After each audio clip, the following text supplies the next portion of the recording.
5, 4, 3, 2, 1.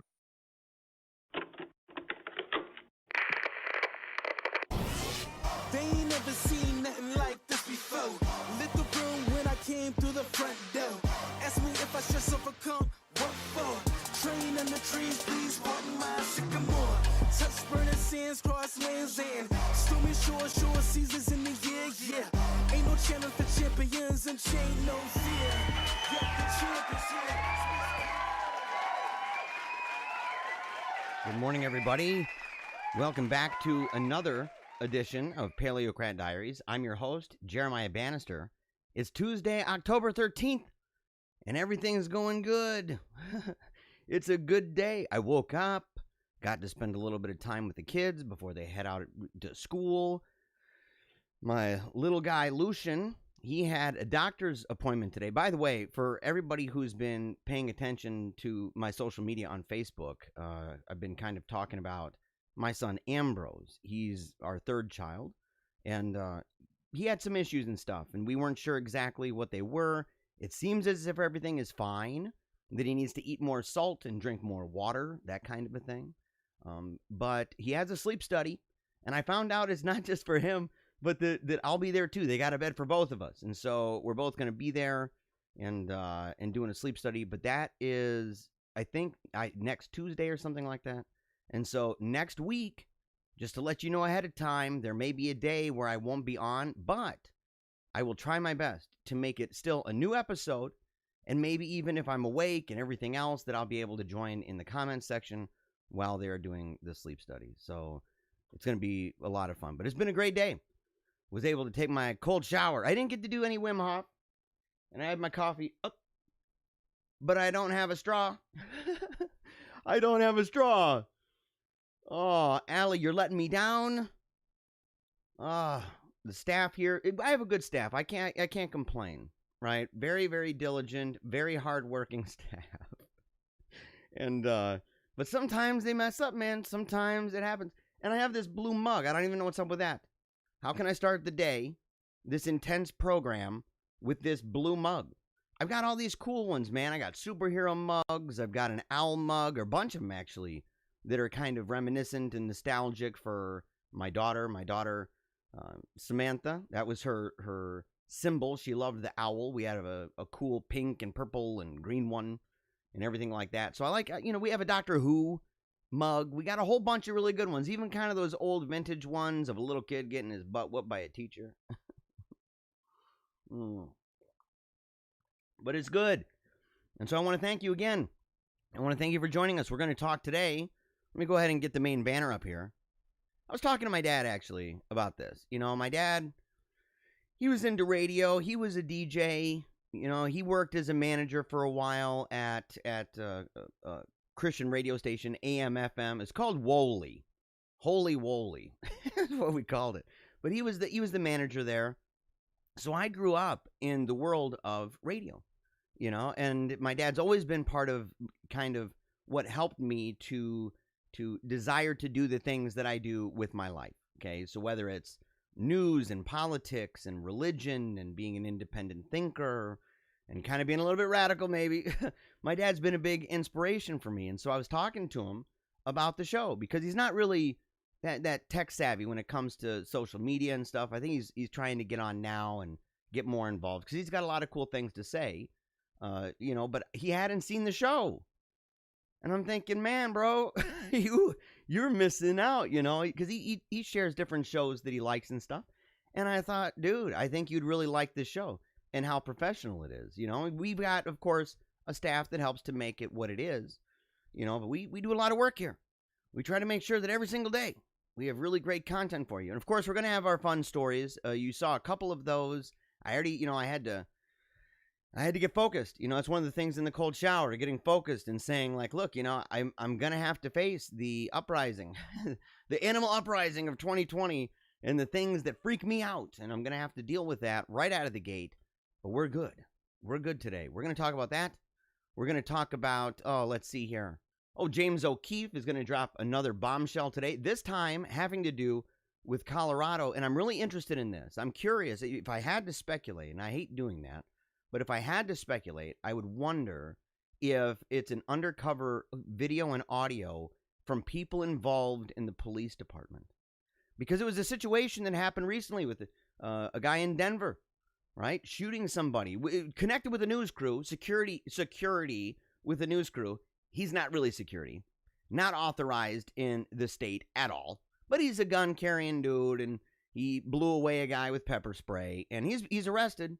But they real quickly, the police came out and said, oh, he has no connection with Antifa, and he has no connection with these left-wing radical groups. That is a lie. That is a lie. And if they believe that, then they're just a Mickey Mouse Club over there. So we're going to talk about that. We're going to talk about the whole situation that went down yesterday with the hearings over ACB and some of the weird criticisms, Leslie McAdoo Gordon, criticism about her clothing. And I think maybe she got a little too much flack, but she kind of put herself out there in a way that's like, well, I don't know about that. So we're going to talk about that. I want to mention the whole situation with Indigenous Day, Columbus Day. You may be a little bit surprised in my thoughts on that. Of course, talking about Joe Biden and the really, really bad day that he had yesterday. And not just yesterday. He's had bad days for a while. I mean, let's be real. But he's had, this week has just been rough, right? The last number of days, he's made a lot of gaffes, more than normal. And he's looking pretty hit. We're gonna see some good comparisons, actually.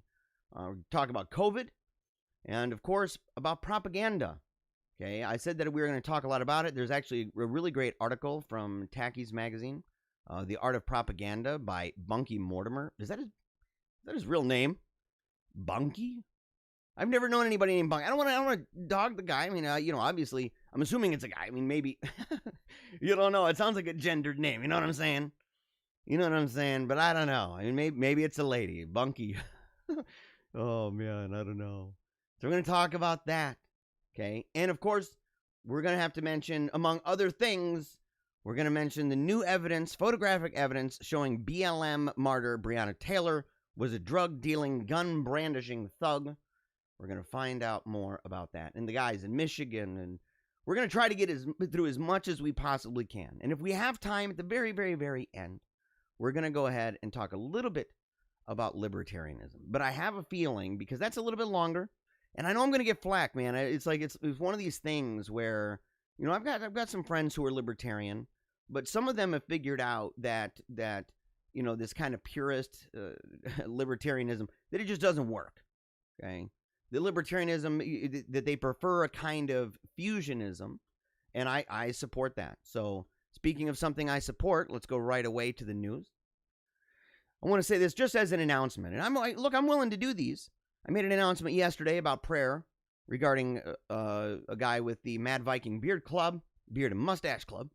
And his name's Isaac, and he has an astrocytoma, stage 4. Make sure to keep him, of course, in your prayers. But this right here, saw this yesterday, came across the desk, right across the wire. And it's Bikes for Kids. Okay, so there is a Bike for Kids fundraiser that's going on every year for Christmas, raising money to purchase bikes for kids. So definitely a really, really cool thing, and people can go ahead and find that. And anything to help out with the youngins, because the thing is that Christmas is not happy for everybody. Okay, not happy for everybody. In fact, I was going to write years ago. I wanted to write a screenplay, and I've wanted to do that for a number of things, because I love acting, I love theater and stuff like that. I like reading plays and poetry that's been made into plays or was for the purpose of plays. But one of those that I wanted to write was pertained to something around Christmas and how Christmas isn't happy for everybody. In fact, the ending of the show, the ending of the production was not going to be your typical Christmas story. Okay, there was no happy ending to this, because sometimes it's just not happy. And so, we want to make sure, and I know it's a little bit early to be talking about Christmas. We're not even to Halloween, right? But you got to get ready. You got to prepare. You got to get stuff together, man. So speaking of getting stuff together, right here, German police, they had removed an invading crab from a woman's home. Now, tell me, guys, for real, I need you to check this out. And we're going to do more of these, by the way. Not more of this. We're on the ball with the animal insurrection, okay? We are on it. Animal Farm will not happen without a fight from us. But to do more videos and responses to videos, not just pictures, but, videos that you may like, political, religious, cultural, doesn't matter. Even if it's just plain fun, just funny.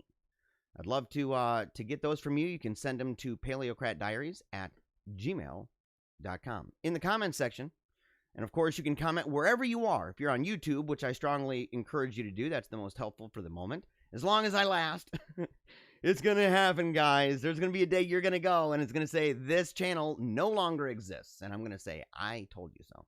But make sure to go to youtube.com/paleocrat. That's PALEOCRAT. And you can comment there, and you can comment, of course, on Facebook. It's on the Paleocrat Facebook page. In fact, it's on a lot of different pages.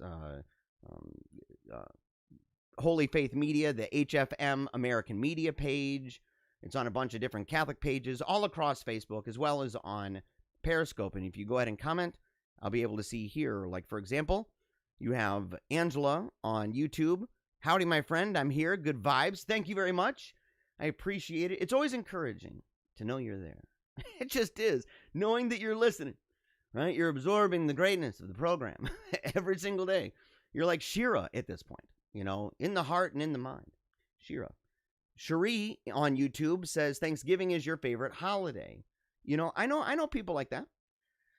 It's not mine. I do love Thanksgiving, not gonna lie, but I said, I enjoy certain holidays. I like dressing up. I like All Saints Day. I like that. I know a lot of people will celebrate Halloween on that day. I celebrate All Saints Day.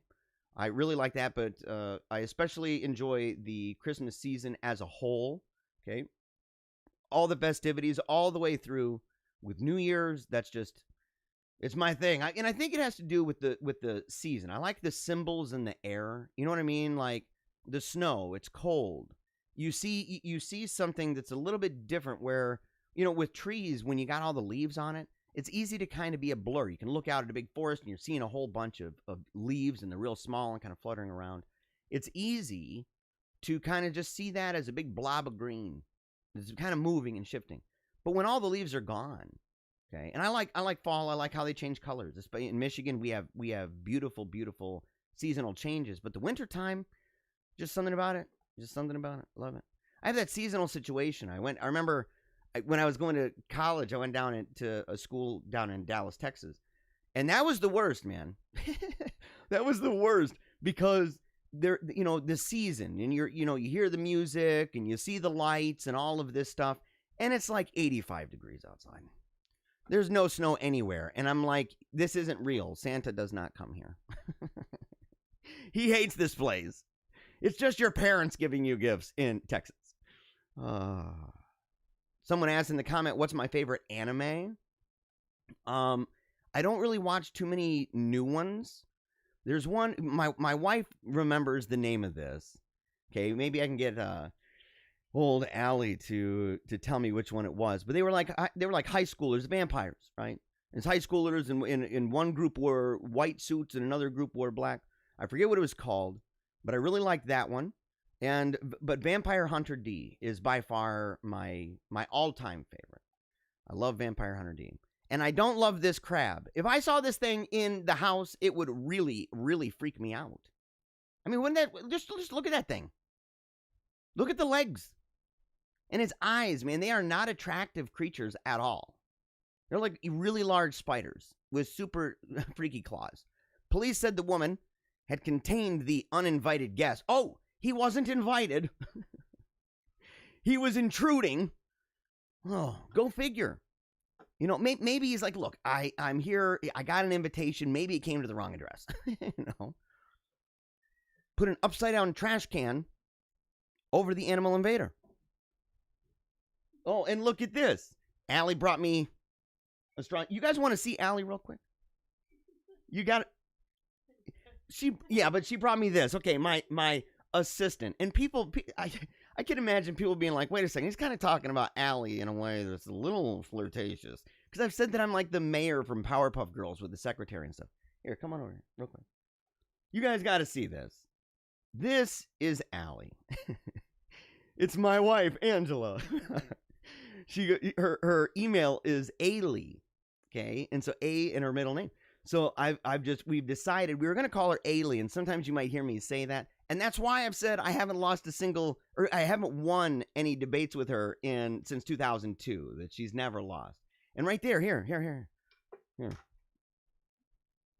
Oh, look at this. This is little Wolfgang. Yes, he just turned a month old. It's our newest addition. I'm so glad you came down here. She brought me a straw. She heard me. I really do. She's on the ball. So when I say the staff here is on the ball, you know, Angela and of course Wolfgang, he's on it 24/7. So he's making sure everything is going good. But look at this little guy. Just look at it. What's that? He's the one that had that. Oh, he's the one. It wasn't Lucian. Yeah, I'll have to have little Lucian down here sometime. And Ambrose does not have a sleep study yet. Oh, he doesn't? No. So I'm wrong on a lot of things, man. So Ambrose does not have a sleep study yet. It was Wolfgang that went in for the appointment, not Lucian. Look, this proves the point, doesn't it? Men, where would we be without our wives? We would be in a lot of trouble.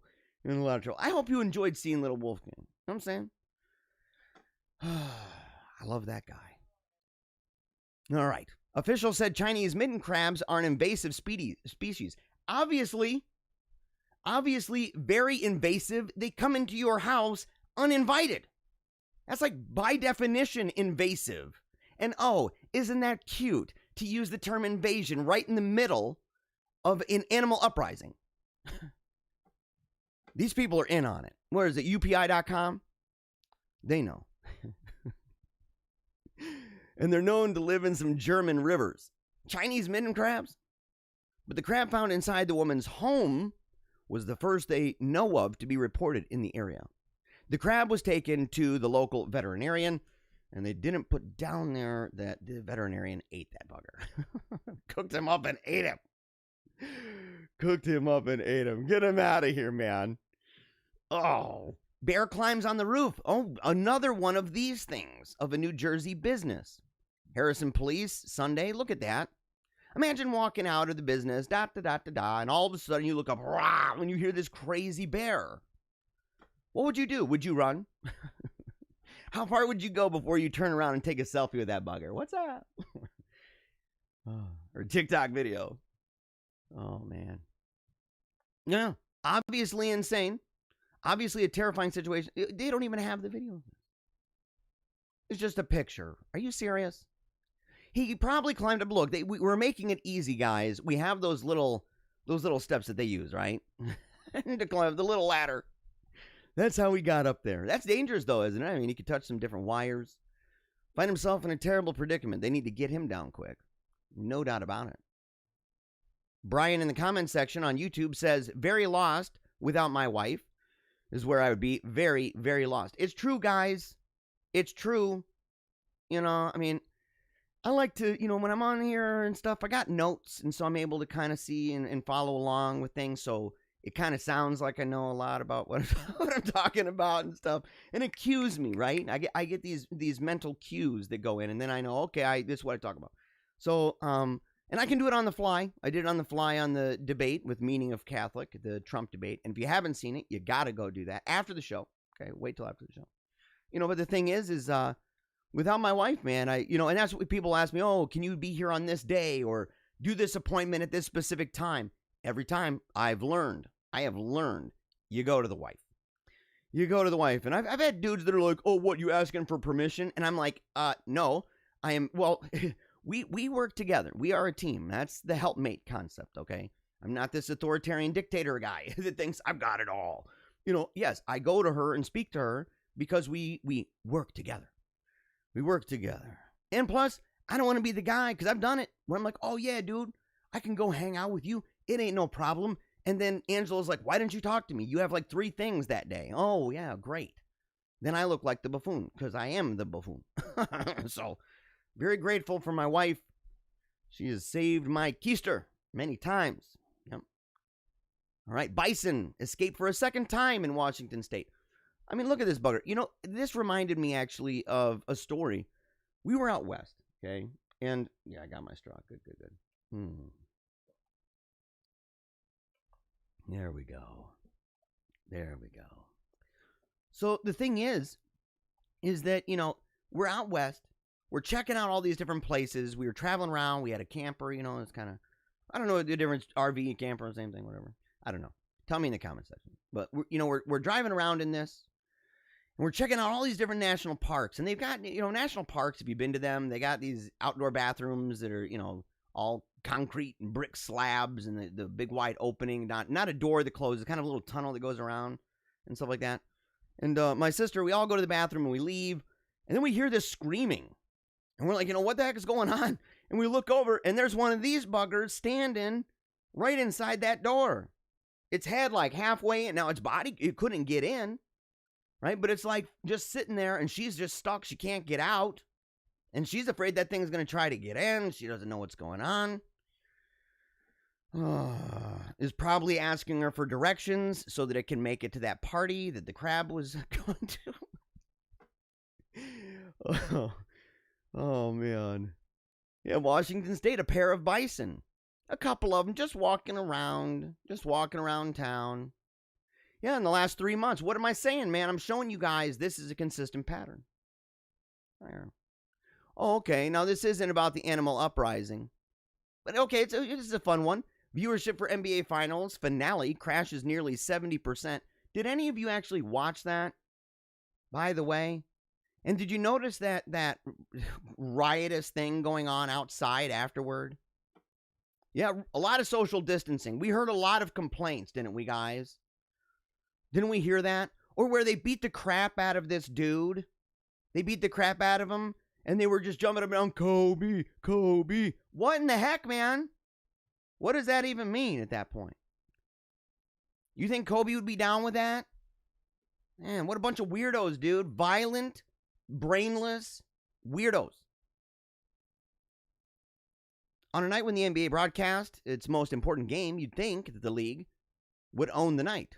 That, once again, turned out not to be the case. The viewership numbers for the sixth and final game of the NBA Finals are in, and they are atrocious. Yeah, man. Because believe it or not, people don't like to be virtue signaled to death. They want to watch a dude bounce around a basketball and throw it into a hoop with a net. They want to see somebody dribble fancy between their legs or do a spin move. That's what they want to see. They don't want to be preached at, and they don't want to have some crazy organization have its name splattered all over everything. They're like, oh, that group that wants to get rid of the nuclear family? Oh, that group that's led by a bunch of well-trained Marxists? Oh, yeah, I can't wait not to watch that. I didn't watch it. And I've even defended people kneeling, by the way. I've defended that. I've said, look, technically, if people want to kneel during that time, they could do much worse posturing during that occasion. You know? If they were crumping or something. You know what I'm saying? Like, if they were twerking, that would be worse. Kneeling is technically, there's worse positions, right, for you to be postured in. Let's put it that way. I don't encourage it, but my argument isn't one of this like deep-rooted thing. I sit there and say, look, I think that if you want to protest something, even to do with that symbol, perfectly fine. But you have to make decisions regarding whether or not you think that particular time or that particular occasion is really getting a bang for the buck. And if they think that really you're seeing a good bang for the buck with that, you're not really paying attention to statistics, which is mind-boggling because sports, if nothing beyond the talent, is just statistics. That's what sports news talk is, by the way. Game 6 drew at its peak 6.028 million viewers. To put that in perspective, Game 6 of the 2019 NBA Finals, which included a team from Canada and did not include LeBron James, drew 18.34 million viewers.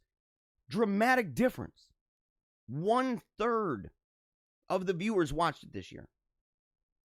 Yeah, 66% drop. To put it in further perspective, last night's edition of Sunday Night Football, a game which featured a losing Vikings team against the Seahawks, a non-major market team, beat out the NBA's Ultimate Game by earning nearly twice as many viewers with 12.008 million viewers. Look, at least the ownership has learned a lesson. They're not bringing back the BLM stuff. They're like, it was good for a season, and they can spin it all they want. They know that it is a marketing failure. And look, if you want to go down and say, look, we're going to go down. It doesn't matter. The whole thing could be lit on fire, could ruin everything. But you know what? We're doing it for a good cause. Now you're just an activist organization. You're no longer a sports team. You're like, that's more radical, by the way, than like church softball leagues or something. You know what I'm saying? Like, church softball leagues, okay, they pray at the beginning. And they have certain rules, like you can't use certain words. You got to behave yourself. But they're not all sitting there just pounding propaganda in your face. NBA, they don't care.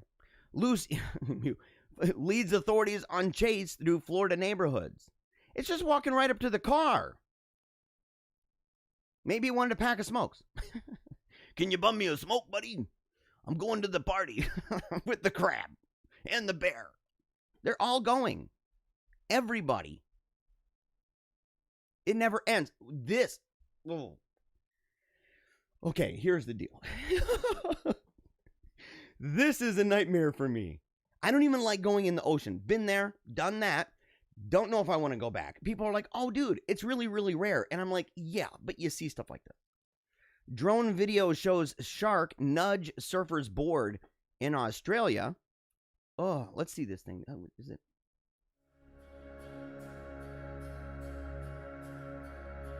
Okay. Let's see if we can go ahead and... Here, let's fast forward it because I don't want to hear the whole thing. Oh, yep, there you see him. Ugh. No. And then he books it.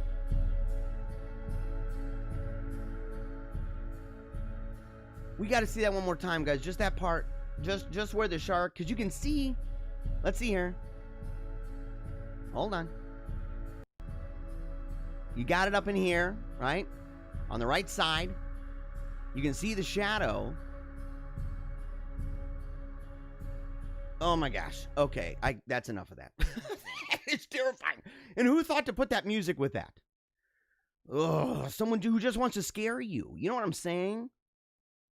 How many of you guys are fine with that, by the way? Who are like, oh yeah, man, I don't worry about it. Ain't no thing.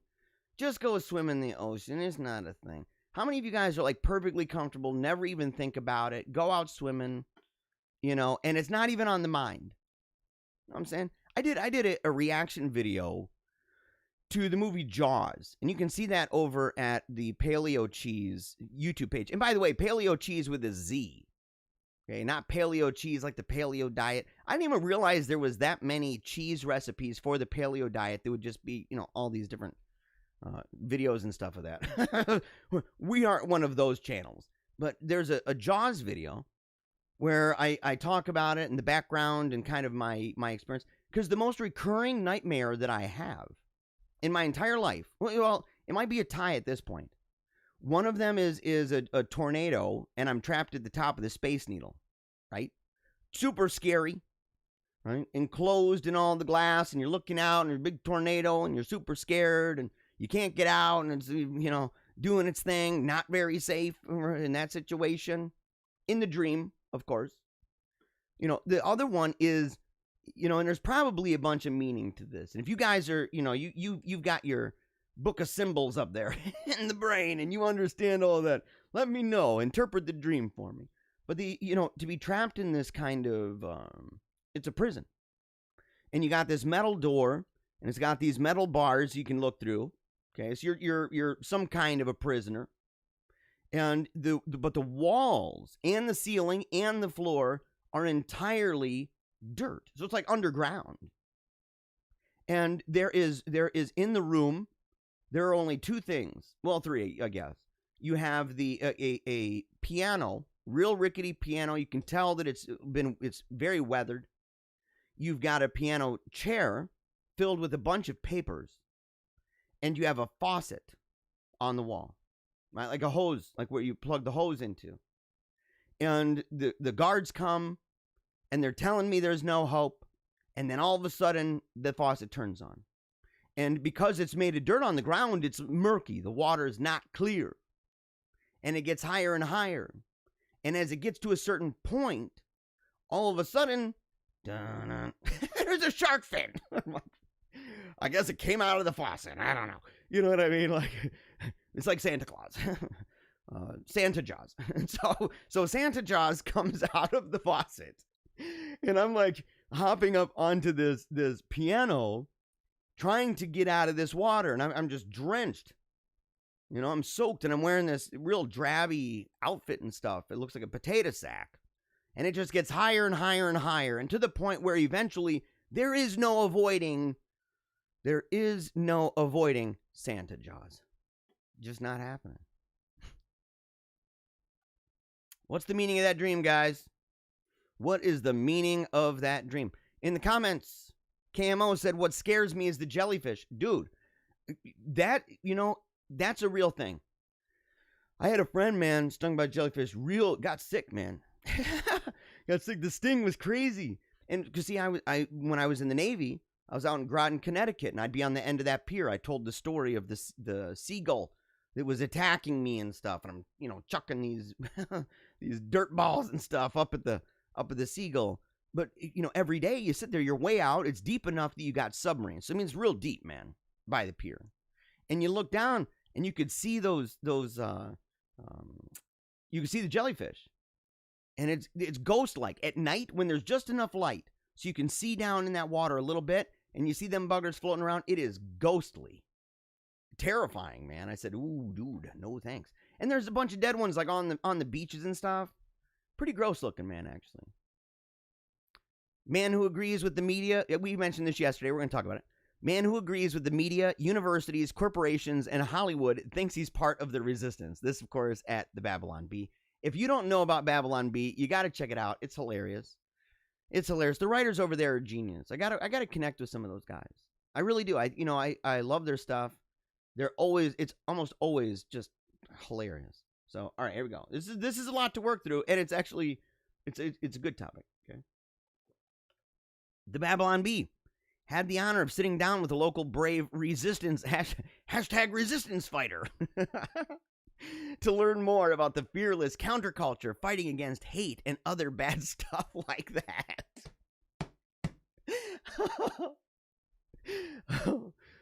According to Doy Keeblesmush, was that his name? Yeah, Keeblesmush.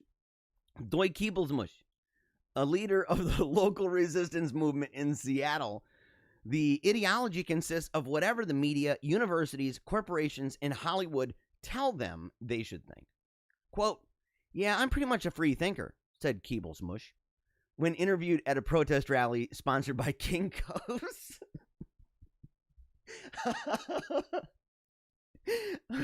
I would say my ideology is an eclectic mix of Vox, Marvel Comics, Starbucks Twitter feed, and whatever my sociology 101 professor says.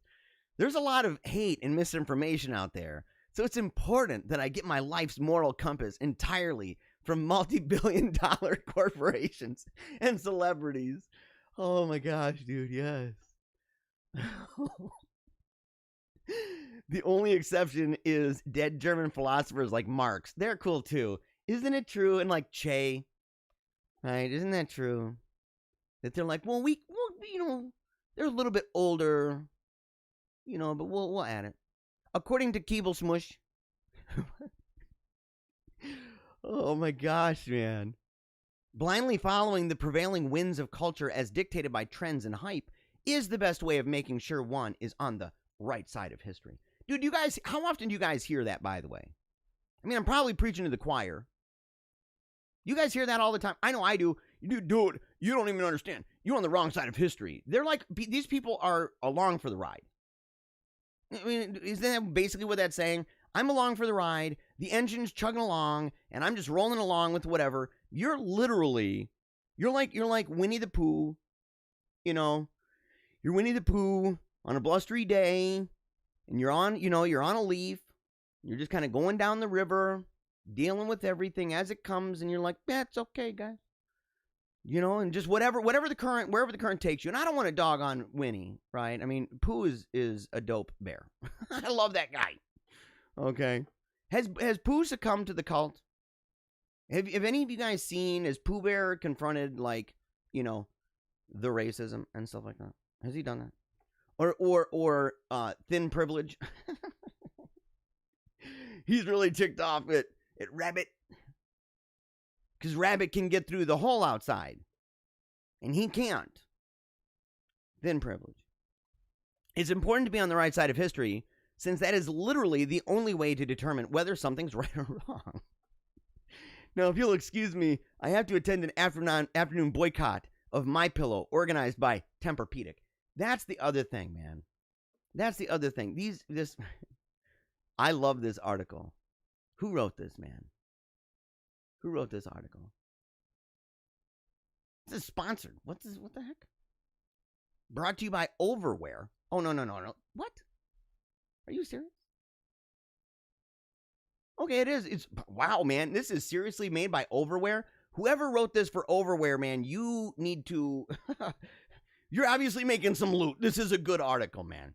You did a good job. Overwear, I need to talk to Overwear. Immediately. Stat. Allie, you need to get on that right away. Get on the bat phone. Get on the paleo phone. That's a better one. Get on the paleo phone. Police reported python at gas station was a garter snake. Doesn't matter. If there's a snake that big, I don't want to be anywhere near that. People in the comment section say they love swimming in the ocean. You're insane. You guys have a death wish? Oh, don't you know what's in there? All sorts of things, man. Sharks, jellyfish, barracuda, talking sponges. Dude, it's crazy. Crazy. I've had dolphins swim by my legs while I was on a sandbar. So yeah, the ocean's one of my favorite places. Dude, you know, we have this misconception that all the dolphins are down with us, dude. I don't know if that's true anymore because a bunch of them are tripping on pufferfish. They're seeing the little green men. What would be the equivalent of? Oh no! Oh my gosh, dude! Oh, yeah, right in the middle of trying to describe what would be the equivalent, right? Because all these DMT people, the Joe Rogan DMT people, seeing the little green men and everything like that. What would it be for the dolphins? And as I'm doing that, Rage with the Machine. Maybe this is what they see, guys. Rage with the Machine. Yeah. It's true, isn't it? Like they are like the least punk and rebellious band anymore. It's like, oh, basically everything you believe is what the establishment believes. Good for you. You're raging, all right. Yeah, raging with the machine. And you know what? I think it's actually been true for a long time. I think it's been true longer than their narrative has portrayed it. Reporter confronts aggressive raccoon outside White House. Now, look, I want to show you this, but the problem is I think he uses the Lord's name in vain. And I don't know if I want to. Let me see if this is the one. Let me find out. Yeah, because there's one video of a guy. There's one video of a guy, one of the news crews at the White House, because it happened again. And it's got a video of the dude, and I don't know what he took, and maybe it is this bag. I don't know. He took some big object, and he goes, and he throws it, and he makes this ridiculous noise. And he throws this object at a raccoon. Bro was trying to kill a raccoon. He's trying to kill it. The raccoons are on the watch, man. These ones seem to be okay with us. Okay, they are protecting the White House. Oh, and look, it's got a little guy. Let's see if it's the same one. If it is, I won't show you. Out of control at the White House? No, not just coronavirus. Raccoons. There's an invasion. Do you hear that voice, by the way? Raccoons at the White House. What is wrong with you? Oh, man. I don't want to bust her chops, man. She's a relic. A dinosaur, but a relic. Okay. You know, but that whole talk, the way that people talk. Remember, like, watching those old videos back in the day where they'd be like, I'm here to tell you about blah, blah, blah. And they have that kind of real nasally talk. Remember that? You know, or like, what was it? Wolfman? Wolfman Jack? That guy's voice? And people had those weird personas. Yeah, man. No thanks. Crawling around the media cables on the White House lawn, sniffing at bags of gear. Is there food in there? Making a beeline for CNN's Joe this is the guy. Johns in the middle of a live shot. Watch this guy. Yeah! There he is. Look, watch. Was that a log? Did he have a spare log or something? What is that, guys? Let's look at this, man. This is serious. This is serious business. Here we go. Oh, I can't. Oh, come on. You hear that? There he is. We got to get this on a loop. What? You lost, brother, man. Raccoons win. The raccoon won. Now, no events on the president's schedule. And look, dude, he's trying to go back like he's serious. He's all sorts of worked up. He's doing the He-Man thing, throwing a big honking log. Hacksaw Jim Duggan stuff, you know. Blah! There it is again. You can tell, man, he's sweating bullets. He's afraid that bugger's going to come for him. That raccoon's been trained to sniff out fake news. It totally is. Obviously. Sniffing out fake news like crazy. Going after this guy's like, no, he's on to me. Today. Maybe you think Joe has seen too many movie raccoons. Does someone need a hug? No, I'm not. Oh, it was this. It was a wooden stool. Look at what he used. You too might Look. lob a footstool just to Look at scare that. No raccoons were harmed in this exercise. He had to say that. He had to say that, man. No raccoons were harmed. You wish they were. Man, that's a big mistake. It's a big mistake. The guy's life might be a lot of mistakes, though, if we're honest about it. Okay, last one before we get to the serious news. Website offers chance to live under a rock during election week. Would you guys do this? This actually is not meant to be funny. I'm being serious about it. I've seen, because I think it's only $5 a night. A man-made cave 50 feet below ground in New Mexico, wow, is being offered for the week of the U.S. election on Hotels.com for customers seeking to live under a rock and escape the news cycle. Yeah. November 2nd to 7th. Stay in a man-made cave 50 feet below ground in New Mexico. First come, first served basis. Dude, would you do that? The 5-night stay costs at Abraham Lincoln inspired $5 per night. Dude, in a heartbeat. Look at that. But does it have Wi-Fi access? That's what I'm wondering. I mean, look, it's got electricity. Imagine if electricity went out in that bugger, though. That would not be cool. And does it look like there's sunlight back there? Like, how do they get that? How do you get sunlight when you're 50 feet below the surface? Yeah. I don't know, man. Don't know. But, dude, it looks like it'd be a lot of fun. I would do it. Man, heck, dude, I'd live in one of those things. I would love to record out of one of those. Look, staff, we need to get on this immediately. Find out how much it would cost to just buy one of those. Or to build one under our house in the city. We'll find out. Yeah, we're going to have a bunker, man. Because I'm already in a dungeon.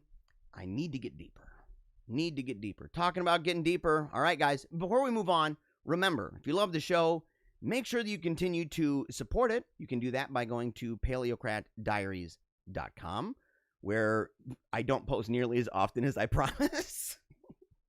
It's so true. It is so true. I have all these great ideas. And then, I wake up and I'm getting ready and everything else, and I'm getting all of it organized so that it's mega dope and tons of fun, and I'm looking up articles, and then after it's over, I'm going through and editing things and working on other stuff that I got to get done, and then you get the kids, and then you spend all day with the kids, because that's what this is about. This is why I do it, okay? And so I want to make sure not only that I can spend the time with them, that's why I do it during the day when they're at school, but it's also to send them to school. Okay, so I have to help them with their homework, because this is a difficult school. They're learning a lot of difficult things. Okay, this is a classical curriculum Catholic school. Begins with Mass every single day. They have a homily every single day, Bible readings every single day, prayer every single day. It is an amazing influence on their lives. And everywhere they go, people are always talking about how well behaved they are, about how intelligent they are, respectful. I'm telling you, it is a huge deal. I'd like to say a lot of that, maybe it's in the genes. But I can't, look, I know how I was when I was a kid. My mom, if she heard me say that, she'd be like, oh, no, it's not in the genes. At all. I was a bad kid, man. I ain't going to lie. Some people might still say I am a bad kid now. Haters, I got them. But, make sure, go to paleocratdiaries.com. Find out, subscribe. That way, on the rare occasion that I do make good on my promise to update more regularly, that you're going to get it. You'll never be behind on anything.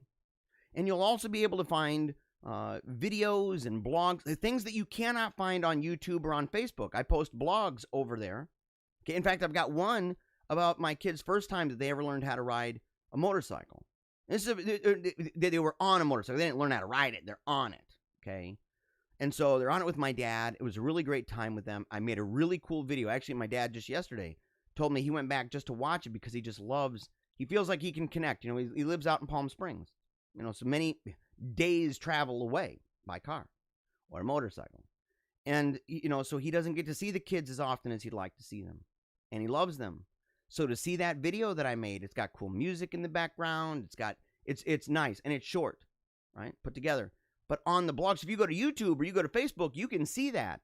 If you go to paleocratdiaries.com, there is a blog that accompanies that with a bunch of pictures of my dad when he was younger on motorcycles and me when I was younger with him and motorcycles and a motorcycle helmet, talking about the lessons I learned about faith and about life on the back of my dad's gold ring.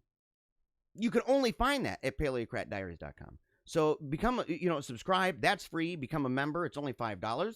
Think of those things that you do that are $5 a month and ask yourself seriously, with all the stuff that I love that Jeremiah does 5 days a week, and as cute and adorable as those kids are, you saw little Wolfgang.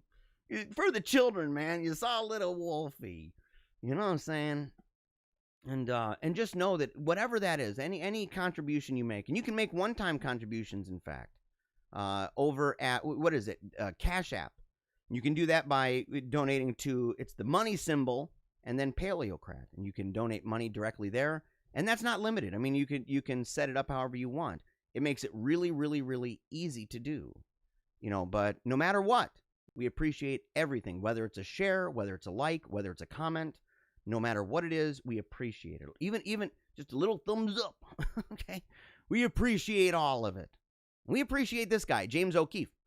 He's dropping another bombshell undercover video, Colorado, tomorrow. Stay tuned. Has that come up yet, guys? Has that come up yet? Yeah. You got to find out in the comments section. Keeping track of this. By the way, KMO 9000.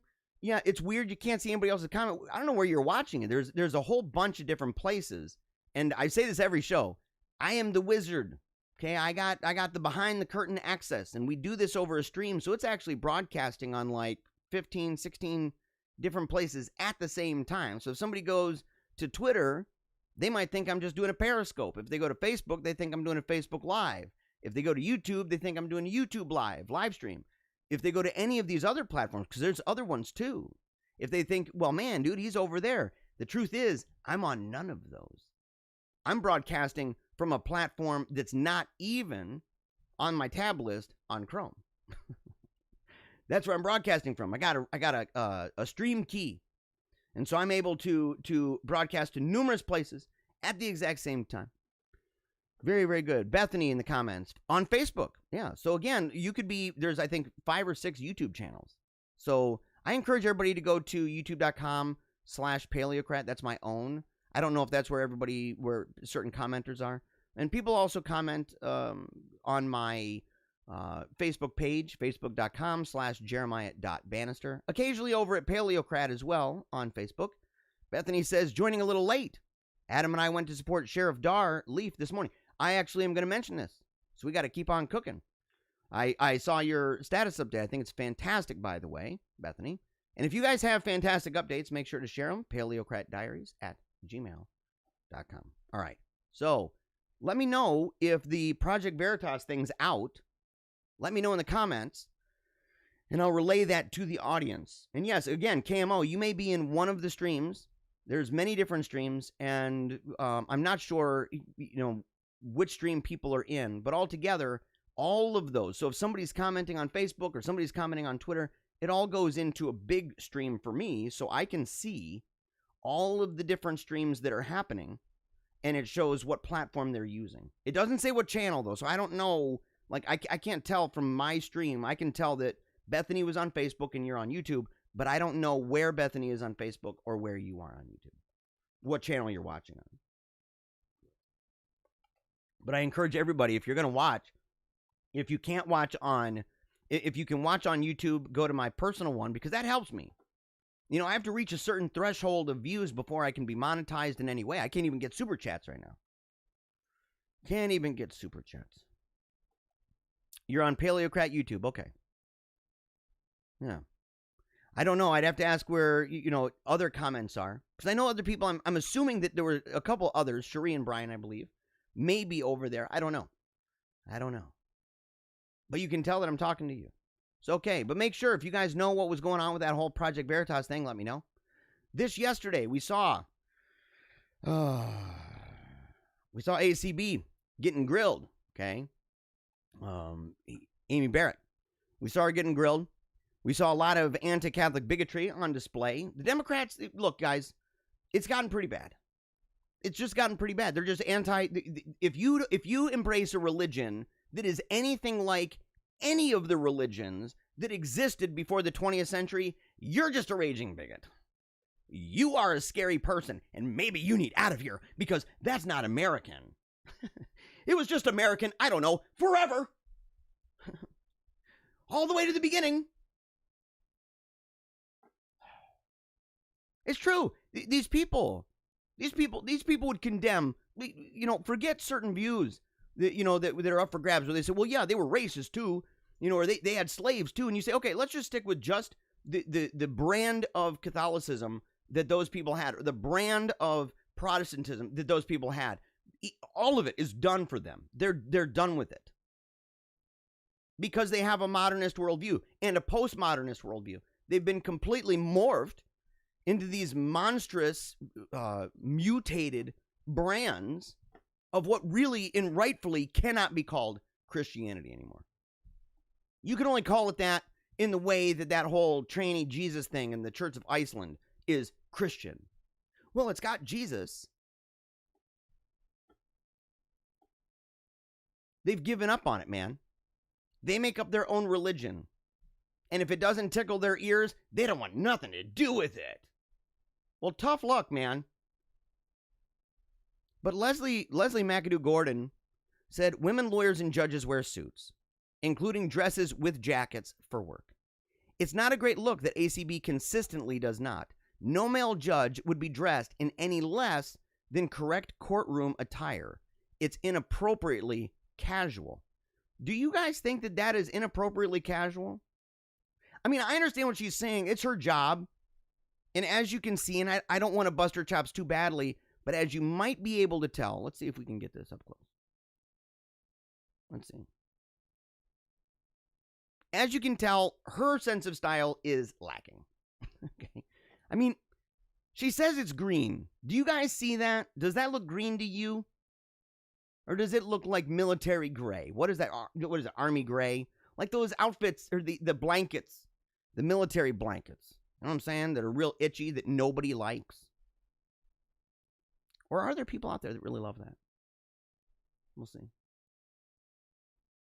You know, she's a lawyer. You know, big, and she does a lot of good stuff, man. And by the way, just so you know, she actually supports Amy Barrett. Okay, so she's not sitting there trying to say, look, you shouldn't, you know, I think that this is a reason to get her out of there. She's making the claim that there's a certain kind of attire. And the way she described it, it's kind of like Hillary's pantsuits. And I thought, thank God that ACB is not doing that. Yeah, she's bringing sexy back to the bench. Just be honest about that. Just be honest. Biden. In election 2020 news, Biden opts to recognize Indigenous Peoples Day over Columbus Day,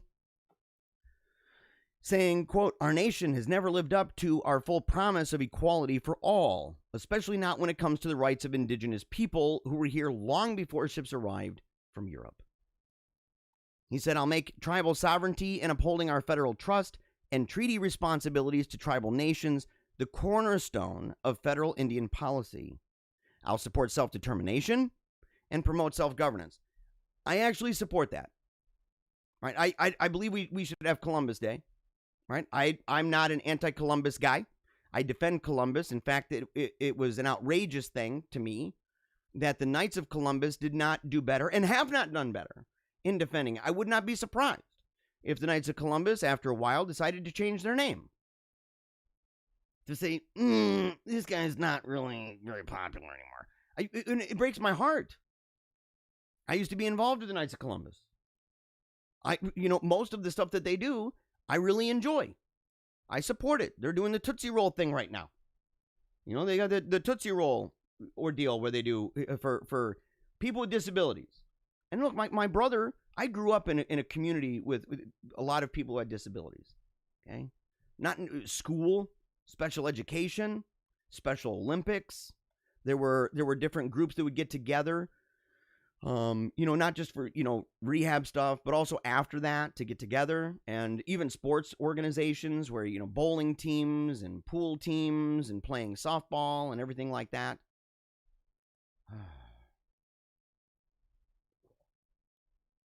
But at the same time, you have to defend the guy. And to watch people chuck, wasn't it right near their headquarters where they threw the statue of Christopher Columbus into the river? What a tragic scene. Where were they? Where were they? Our nation has never lived up to its full promise of equality for all. It is it's one of those things. It's like one of those matters where you have this amazing idea that other nations didn't really have and nobody had really lived up to all the time leading up to that. And then realizing that a large society and a large culture of great diverse groups, which is also very new, that it's a very difficult thing to do, and that you can try to enforce it from the top down as some external thing, but unless it's from the heart and unless it changes the mind, it ain't going to last. And it's going to create a ridiculous amount of resistance. But the fact that we have made amazing leaps of progress is unquestionable. And for people to downplay that is ridiculous. It's worse than ridiculous. It's actually offensive. It's actually offensive. I heard a guy recently, I was speaking to somebody, and he was blown away at how the United States had not made 1 ounce of change in all these years. Hadn't changed a bit. And I thought, dude, are you nuts? Are you literally insane? Or do you play fast and loose with words and you don't know what you're talking about? Because you sound crazy. You sound like a loon bird. Me no see progress. Me no like to see things that make my views uncomfortable. massive amounts of progress. I have a picture. I want to frame this picture. I have a picture of our family where when we first moved to this area of Grand Rapids, our kids went to a school where there were like 10 white kids in the school. And my daughter, we're sitting there for their Christmas play. And my daughter, she's in this big group of people, and they're all down on the ground, sitting, and talking and kind of playing and looking around and stuff. And I'm over against the wall watching this, and I get the whole a huge amount of people in the frame, right? So I mean, all these kids all over the place. The frame is entirely filled with people, and I got as many as I could, right? I was backed up against the wall. And I positioned her really, it was nicely positioned, almost like the golden mean, right? That sweet spot in the picture. And all of a sudden, she looked over and she looked at me and kind of sat up and smiled, boom, and took that picture. She is in a sea of black people, black and brown people. The idea that that is not progress compared to the earliest times is ridiculous. It's offensive. Again, these people are out of their minds. They are out of their minds. And if someone believes that, and there's no way that they really do, I actually have to assume that person is talking out of their rear end. Just talking out of their rear end. Just constant fart sounds. But I support this. I actually believe, look, we should honor the tribal sovereignty of the areas that they have, the reservations. We need to do better about recognizing the tribal sovereignty of them. And recognize them as, in fact, foreign nations. Tribal nations. It's not another city. And support the idea of self-determination, to promote the idea of self-governance. I don't know, I don't know many people who would say no to that. But Joe Biden said something that I'm like, hey, actually, look, I kind of agree with that. But without throwing Christopher Columbus into the water.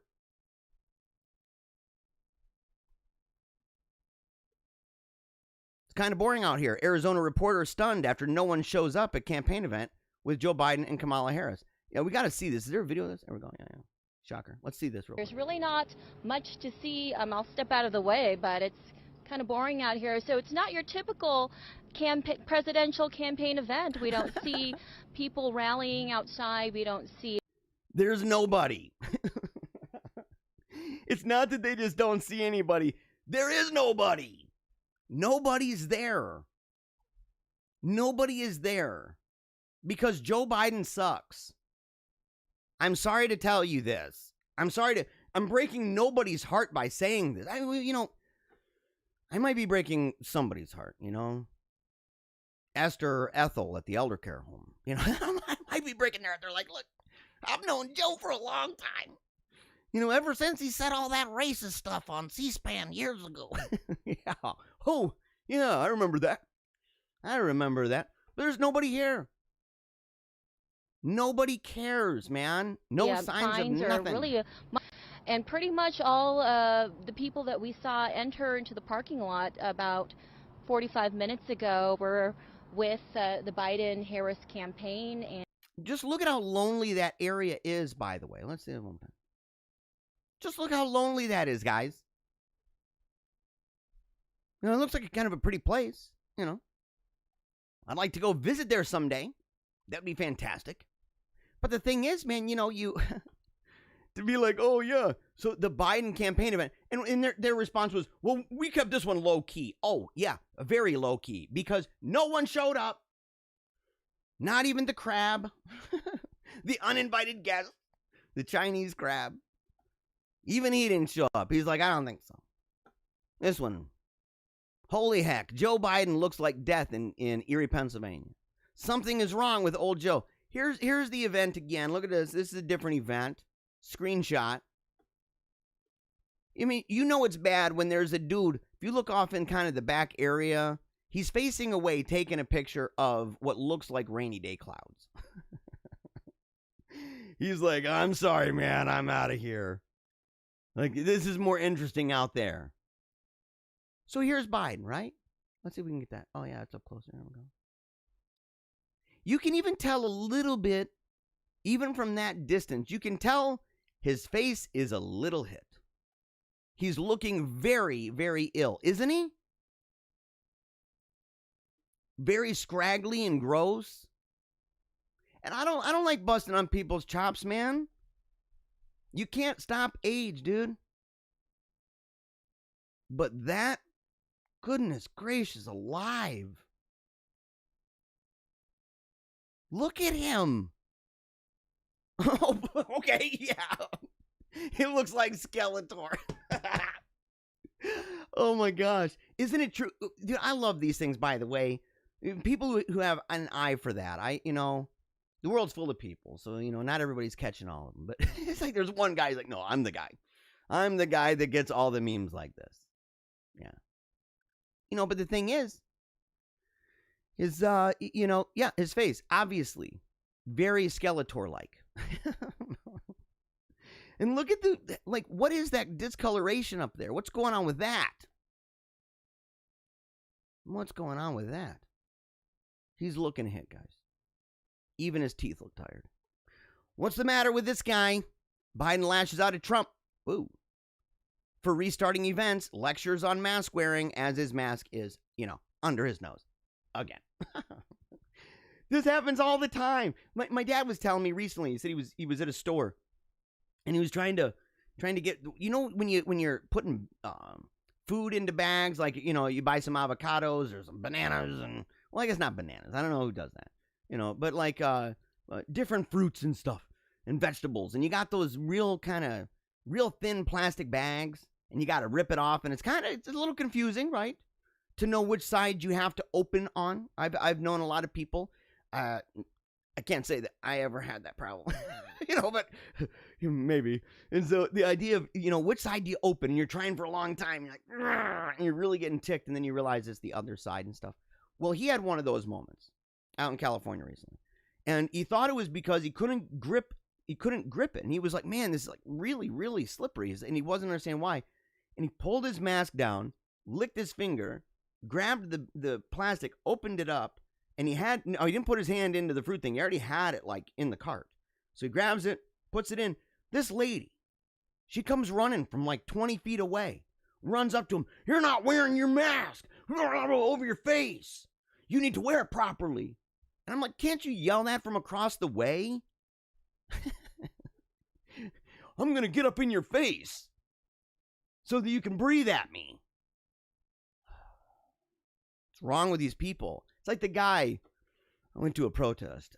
I went to a march, went to a rally in Kalamazoo, and this dude comes up to me. It's actually on video. You can see the moment that this dude came up to me.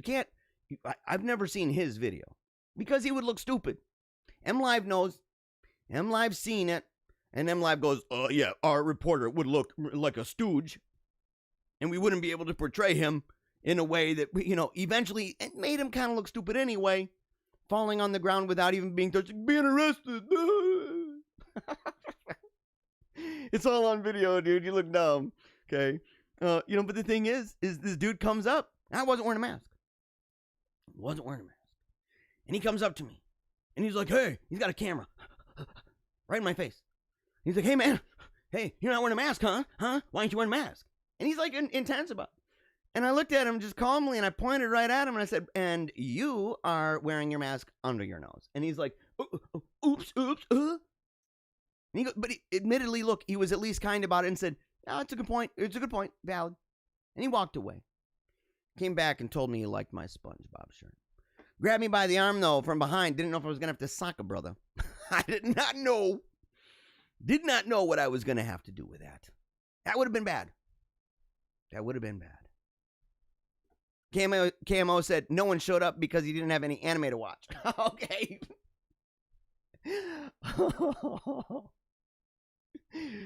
Oh, yeah. He had no anime to watch. But he's lecturing people. He's hit, man. He's done. Biden forgets Mitt Romney's name. As I said, man, earlier, he had a really, really tough time. Let's go ahead and change this banner. I don't know why. I always forget to change the banner. Major one for news. This one's the gold standard. Gold standard here. Biden forgets Mitt Romney's name. Quote, I got in trouble when we were running against the senator who was a Mormon, the governor. He's hit. After saying he's running for Senate, a confused Joe Biden tells Ohio voters to go to a website that doesn't exist. And go to this website. Everybody's writing it down real serious, word for word. And they're going and they're like, there must be a problem. Keep going, guys. Don't read this news. This is Gateway Pundit. They're just tricking you. It's real. Just keep going. He needs you to go to that one. He needs you to go to that website specifically. No other website. That one. The one he gave you. He said it right. Believe him. He's on the ball. Don't listen to the fake news. Chinese whistleblower claims COVID-19 is unrestricted bioweapon. Releases paper detailing large-scale organized fraud. It's true. This is Li Mengyan, formerly a virologist with the World Health Organization. It's a reference lab, who was forced to vacate her position at the University of Hong Kong under duress, putting herself and her family at great peril, in great peril, to share the truth about COVID. She's talking about the large-scale, organized scientific fraud. Quote, we used biological evidence and in-depth analysis to show that SARS-CoV-2, CoV-2, must be a laboratory product, which was created by using a template virus owned by military research laboratories under the control of the Chinese Communist Party. The paper explains how the virus can be produced by scientists, quote, in approximately 6 months, using a template virus owned by a laboratory of the People's Liberation Army. Paper claims that the global cover-up to hide the origins of the coronavirus has resulted in, quote, damages made both to the reputation of the scientific community. We know this as a fact, because at this point, the kind of jumping jacks and somersaults these people are doing makes them look really stupid. Really dumb. And by the way, when the World Health Organization flip-flops on the idea of lockdowns and people were in trouble for opposing lockdowns, there's a lot of apologies that got to be offered. Maybe some Twitter accounts, maybe some YouTube accounts that need backup. And the people that sit there and say, well, science says, and they're shoving it in your face, and you can use scientific evidence to prove them wrong and say, no, look at this. Scientific evidence. We're not going to the fringy McFringe pants stuff over here, okay? We're dealing with verifiable stuff, peer-reviewed stuff that shows that what you're talking about is nonsense. Oh, but what happens? Oh, because you disagreed with the World Health Organization, you would be removed. If you disagreed with the CDC, you would be removed. They could change their mind later. And the answer for that is, well, as science learns more, they change their mind. Well, but the amazing thing about it, I get that, but the amazing thing about it is that in the meantime,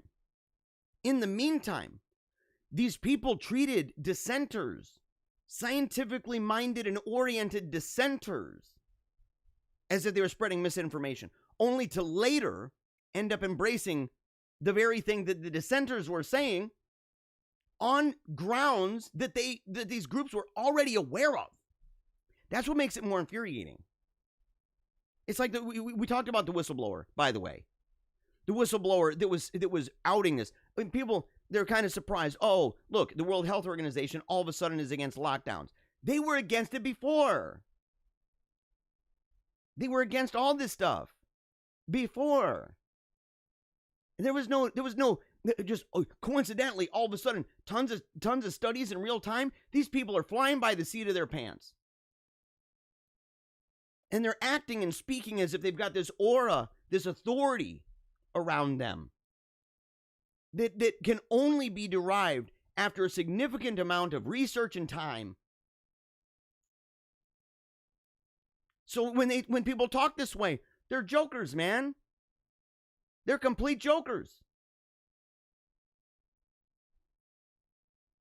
It drives me nuts because I try really hard to remain scientifically vigilant. I take heat, by the way, just to let people know I take heat for that. There's a lot of things that go on the right wing and in religion. There's a lot of stuff that goes on that I'm critical of. And I get flack. And there's a lot that just kind of flies, without any kind of criticism or anything else, floats around in a lot of these religious and conservative circles as if it's just, well, that's just the way it works. And I try really hard. Logic, reason, evidence-based. I'm not a rationalist. I don't sit there, I love the Lord. I'm a Catholic. I'm a traditional Catholic. At the same time, traditional Catholicism believes in science, that there is a realist view of science and scientific inquiry. The paper details how the RATG13 virus was man-made by the Chinese scientists as well. It's stunning. They say clearly SARS-CoV-2 not only meets but also surpasses the standards of a traditional bioweapon. There it should be defined as an unrestricted bioweapon. Now look, don't even go running just with this. You may personally wonder and be suspicious of this, but even here, maybe especially, this is a big claim, by the way. You need to have a way to replicate that. You don't just take one person, unless, of course, it's got actual information like leaked material, by the way. And even then, take, for example, this. It's a little different, but the principle, I hope you understand. WikiLeaks. WikiLeaks shares a bunch of Hillary emails, a bunch of DNC emails. There was a time, remember, where people said, well, how do we know those are Hillary's emails? There's a way to figure this out. There's a way to figure out the authenticity of those emails. So people did it. They ran tests. And of course, not tampered with. Authentic emails. But you had to confirm it. That's a reasonable question to ask. And of course, people went to task, figured it out, and from that point forward, the media could no longer say that it wasn't real because they were playing that game, which is stupid in today's modern economy, the modern civilization with all the tech we've got. All the sleuths. California governor forces churches to close, but massive street riots after Lakers win is totally acceptable. Yeah, have they come out and talked about that, by the way?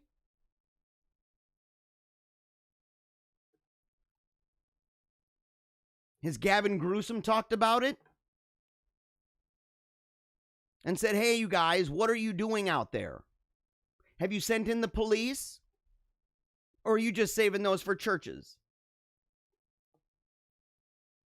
We mentioned how Cuomo said that the health department denied ever having any kind of order that put people into elder care homes. And there it is. Here's the order, by the way, that Cuomo scrubbed from the health department's website. Wonder why? Because then he can lie about it and people will go and go, oh, I don't see it. Again, look at this. Look at that. They even circle it and underline it just for you. This is big COVID news. Did the World Health Organization just accidentally confirm that COVID is no more dangerous than the flu? The World Health Organization has finally confirmed that we and many experts and studies have been saying for months. The coronavirus is no more deadly or dangerous than the seasonal flu. The World Health Organization's top brass made this announcement during a special session of the World Health Organization's 34-member executive board on Monday, October 5th. It's just nobody seemed to really understand it. In fact, they didn't seem to completely understand it themselves. And here's why. At the session, Dr. Michael Ryan, the World Health Organization's head of emergencies, revealed that they believe that roughly 10% of the world has been infected with SARS-CoV-2. As much as the World Health Organization were attempting to spin this as a bad thing, which is what they were doing, because they were saying that, right here in the quote, that the vast majority of the world still remains at risk. So they're saying, look, only 10%, which means 90%. It's still out there for them. But that's actually good news, by the way, because it confirms that the virus is nothing like as deadly as everyone predicted. The global population, roughly 7.8 billion people. If 10% have been infected, that is 780 million cases. The global death toll currently attributed to the infection is 1 million. That's an infection fatality rate of roughly 0.14%. Think about it. 0.14 is over 24 times lower than the WHO's provisional figure of 3.4% back in March. Remember I told you about that? Where they were taking the provisional figure, which is, and by the way, that figure of saying 3.4%, because that's pretty bad. That's pretty bad. It's wicked. 24 times as bad. That's what they used to justify, and they used in the models that justified the lockdowns and all of these things that we're still dealing with to this day. Those models, that misinformation, by the way, that they peddled out there, that misinformation is what drove the mania that has literally just wrecked and paralyzed economies all over the world, resulting in massive amounts of depression and divorce and suicide. They don't care. And people are too traumatized now. Too traumatized by months of fear. Think of the kind of behavioral patterns that we have now because of these lockdowns. Think of the way that the dramatic impact. You say, how many months of doing a certain thing does it take before you really become acclimated and it becomes a habit? And how do you get out of that? It's a tricky thing. But that 3.4 back in March, that's off this idea. We have this number of people who've gone to the hospital because they're sick. And then we figured out that this many people died. What's the percentage of that? We don't do that with anything. Because we know for a fact that there are a lot of people who just simply don't go to the hospital, who get sick, who may not even know that they're sick. Or they do know that they're sick, but they don't know what kind of sickness it is. And it might even be bad. I've been quarantined back years ago, upstairs in the attic of my own home, because I was puking my brains out for days. Ugh. A lot of hydrating going on. Had to hydrate. Lots of soup. It was very uncomfortable. But I stayed home. I never went to the hospital. The vast majority of people who are getting sick do not go to the hospital. So lo and behold, well, guess what? They come out with this number, and look at how they're trying to frame it. Look at the narrative, guys. You sit there and you say, okay, wow, so 10% of the people around the world, 1 out of 10, have been infected. That means we know this is real scary. Man, that might be a long time. We might have to keep this going on for years, man. But then you find out, well, wait a second. Okay, if that's true, then let's do a little calculation. Now it's 0.14%. Thanks. Thank you very much. Thank you very much. And by the way, I said a long time back, I said it will hover between about 0.6 and 2. 0.14. Feeling pretty good, guys. Feeling pretty good. Bizarre socially distanced prom. And look at what it does to people. Look at this. Do you guys see this, by the way?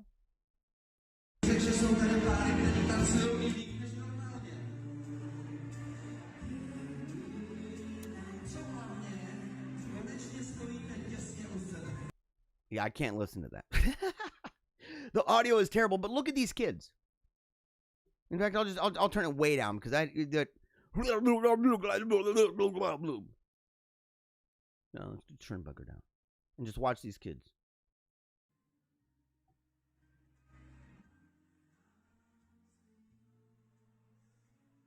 It's so sad, guys. I don't know about that music either. At least he sees, and look at how he's wearing his mask. I mean, he obviously doesn't believe in this whole thing. And he's thinking, you know, wow, man, are they really making the kids do that? I would gladly be somebody lined up against the wall and say, no thanks, you're not making a circus monkey out of me. Let's do it. Stupid idiots, man. Yeah. Again, who discourages lockdowns as U.S. hospitalizations climb? And look, dude, it's hilarious. They start out, who discourages lockdowns? And then what do? They put it all the way at the bottom. They scare everybody. And then they put it down at the bottom. And listen to this, guys. How many of you oppose lockdowns? And how many of you guys got either banned, shadow banned, censored, warned, given strikes on your channels, had your channels removed? How many of you were accused of being anti-science? Look at this. Using lockdowns as your primary control method, they don't want to do it. They say to stop it. We do not advocate lockdowns as the primary means of control of this virus. They can only be justified to buy you time to reorganize, regroup, rebalance your resources, protect your health workers who are exhausted, but by and large, we'd rather not do it. Wow. Wowzers.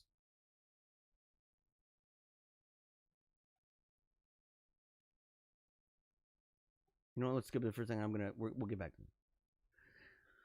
New photographic evidence shows BLM martyr Breonna Taylor was a drug-dealing, gun-brandishing thug. Typical of Black Lives Matter. Look at this. Look at that. Yeah, not looking good. Deceased black woman, Breonna Taylor, the alleged victim of a police shooting, has been shown in new photographic evidence to be a drug-dealing, gun-brandishing thug. In one particularly revealing photo, Taylor can be seen with her boyfriend, Kenneth Walker, holding guns in a particularly menacing fashion. The caption at the top reads, how he coming behind me, with a devil emoji, indicating that they were ready to go out in a blaze of glory at a moment's notice, with the caption at the bottom that reads, partners in crime. The BLM terror movement made up a bunch of lies about the situation in order to activate the savages to rape and pillage on behalf of their latest felon martyr. Other revelations from the treasure trove of evidence released by the Louisville Metro Police Department. And by the way, I got a buddy down in Louisville. He's offered to come on the show to talk to me about stuff that's going on down there. I need to confirm to get an idea for the depth and like the sourcing and stuff like that. But I got a guy down there. Okay. Includes Taylor's extensive drug dealing. Cops also, quote, found numerous conversations about drug trafficking. He was apparently selling pills, the boyfriend, to waitresses at a nearby Hooters restaurant. Also, of course, large quantities of marijuana, and sending messages indicating that he was a veteran armed robber. Pretty bad, guys. Seriously. Think of how bad this actually is. But it's just so normal, isn't it? Aren't you guys just done? I mean, whenever you hear a new say their name, don't you just go, no thanks. No, we're going to find out soon enough. It's not what you think. It's getting old, man. It's getting old. You need to pick people, by the way, who aren't wrapped up in this kind of crap. And the best argument they got back is, oh, so you're saying that she should be dead? No, I'm saying I don't got to say her name. I'm saying that I think you are a loon bird for thinking that this justifies going around and burning places to the ground. That's kind of what I'm saying. That you are a crazy maniac and that you're enabling savagery. That's what I'm saying. That's what I'm saying. Ain't afraid of that either. Because it is what it is, man. Talk about that another time. It's okay. I said I wanted to talk about propaganda. In fact, it was at the head. So I'm gonna go ahead and do this, because here's the thing. A lot of the stuff that we're talking about, if you really think about it, it comes down to propaganda. It comes, especially in an election year, but it's all the time. These are these outfits of mass communication. It's really what they are. These are big propaganda enterprises. And it's true across the board. It's true across the board. How often have you ever heard a really detailed, long-form analysis of propaganda from any major news network or any major radio show? When's the last time? When's the last time that those groups have even included themselves? Because look, I have things that I propagate. I have framing and narratives. I have a limited number of space because I have a limited number of time to talk about topics. I select them according to my own bias, the things that to me, I believe are most important. There's a lot of stories that I don't cover, even ones that I would like to cover, because I personally do not believe in the urgency of those stories.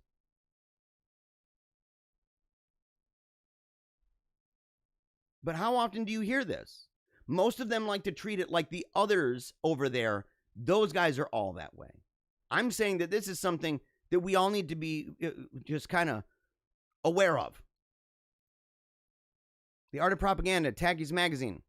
How did Germany, arguably the most cultured and civilized nation in Europe, degenerate so quickly? The answer is propaganda.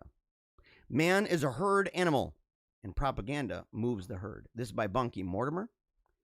In the Zeitgeist category, I like Tacky Mag.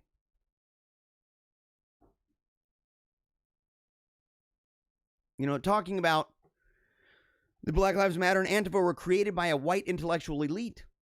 An elite whose origins derive not from the classical liberal and Judeo-Christian traditions of the American Revolution, but from the atheist, libertine, and totalitarian tenets of the French. And the faces of BLM and Antifa are closer to Charles Manson than Malcolm X. That's true. Many African Americans realize that they're being played, used to advance a hidden agenda. You know, you sit there and you're like, yes, dude, these people are getting played like crazy. And it's weird because to say played doesn't mean that there's nothing there. It means that there's enough there that somebody can relate, and then it can help to form images in their mind. It's kind of like what the activity of the eye.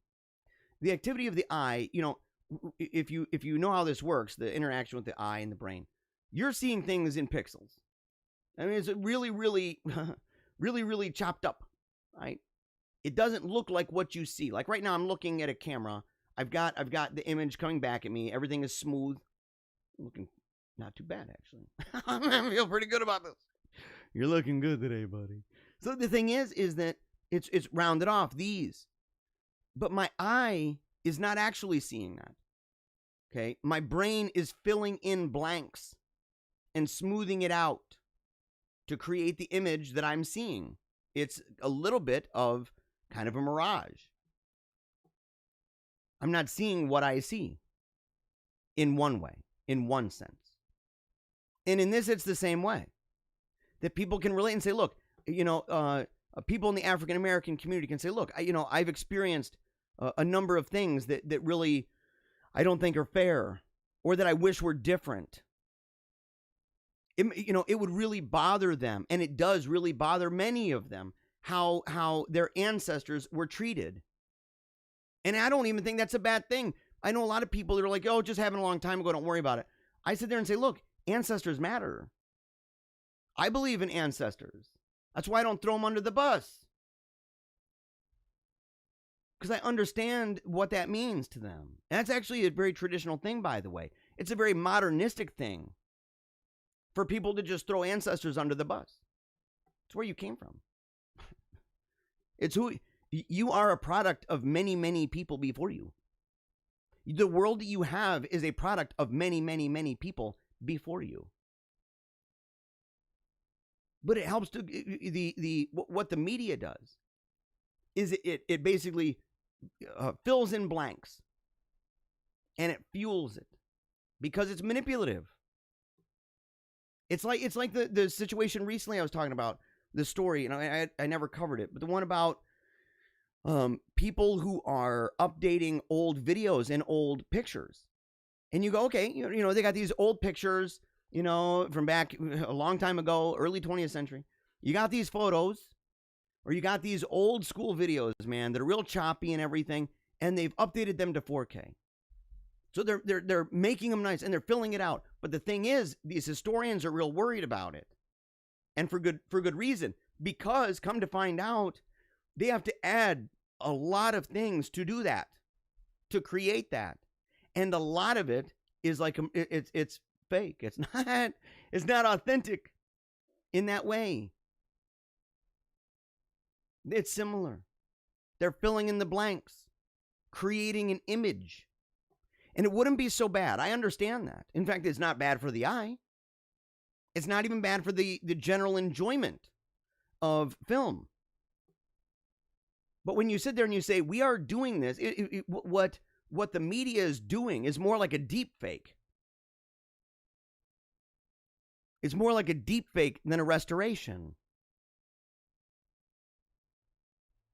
So that's what we see. And most people don't like to think about, well, where is the money coming from BLM? Where are the ideas that they have, the foundational principle, philosophical ideas that they have? Where did those things come from? Who are the primary advocates of that worldview?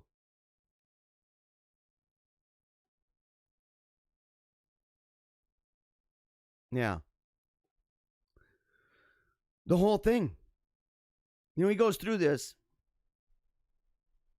He says, America is no longer a nation but a country. The two are not synonymous. The propaganda has worked. A plausible prospect is that the Democrats will win in November. There is little substantive difference between a neo-Nazi, a Nazi, and a Nazi sympathizer. What is the difference between BLM, Antifa, and the progressive wing of the Democratic Party? This may not merely be a socialist country. It may be something more. It's a big deal, by the way. And that's why these kind of people are dangerous. Talking about, let's see here. Hold on. Let's see. Yeah, right here. We'll start with this one. The guys in Michigan. Chatfield pens letter criticizing Whitmer for not warning lawmakers of domestic terror plot. Again, they're still framing it this way. We'll talk about that. This is about Speaker of the Michigan House, Lee Chatfield. Quote, why weren't we in the legislature warned of the plot to take hostages at the Capitol? It's a good question. Because per that narrative, that would apply to them too, by the way. The House sergeants were not warned. The governor knew, but they weren't even given a warning. They had people working in the building all day. They were doing essential work. Their lives matter too. He goes on, but you should also know that others in the legislature have been threatened too. They've received threats, letters and calls to their homes. These threats have been to both Republicans and Democrats, but they aren't given security. They don't have the state resources to build million-dollar fences at their homes. Because fences don't work, by the way. Fences and walls don't work. They just use them around their homes, you know, to protect from unwelcome visitors, kind of like the crab earlier on in the show. That's why to overcome this, it will take a unified message and not political talking points or partisan finger pointing. It will take leadership. Does any of that sound wrong to you, by the way? How would you feel if you were in that situation and you were there and you find out later, from what you're being told, as far as we know right now, and story is developing, okay? We're learning more as we go. But the thing is, from what we know right now, to believe that you were also a target of this, to know that you were getting death threats and everything else, how would you feel if they never even contacted you to let you know what they know? It's insane. Would you have felt a responsibility to tell them? Apparently Whitmer did not. And this is where it drives me nuts, because I genuinely want to say, look, we can disagree all day long, but on stuff like this, You guys got to work together, man. Give me a break. If true, you need to work together. What did they say? Communication director for the governor's office, Zach Pohl, issued a statement, and here's what it said. The governor won't be distracted by the speaker's partisan attacks. This guy's in La La Land, man. This guy's cuckoo pant crazy. And if he's representing the governor in this, she's a loon bird. I'd be terrified. I'd be like, really? You're the kind of weirdo that makes sure that your mansion has a bunch of fencing all around it so that you're safe and secure with the knowledge that you have that you're being possibly attacked and those people, but you don't give a rat's rear end about them? What's wrong with you? Man, I got a word I want to say, but I ain't going to say it. I got some words.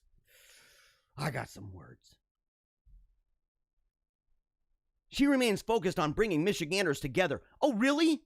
How about together to talk about this topic? To keep people safe and save lives. Really? Again, how about this particular instance? We're not going to comment on any ongoing criminal investigation. If the speaker has concerns with this successful law enforcement operation, he should direct them to the FBI and President Trump's Department of Justice, which was in command, which, by the way, it's hilarious to hear them say this because they call it a successful law enforcement operation by Trump's FBI and Trump's Justice Department, but at the same time, it's Trump's fault. Oh, yep. As your doctor, I prescribe you medicine for cognitive dissonance. You have it very badly. You can feel it a mile away.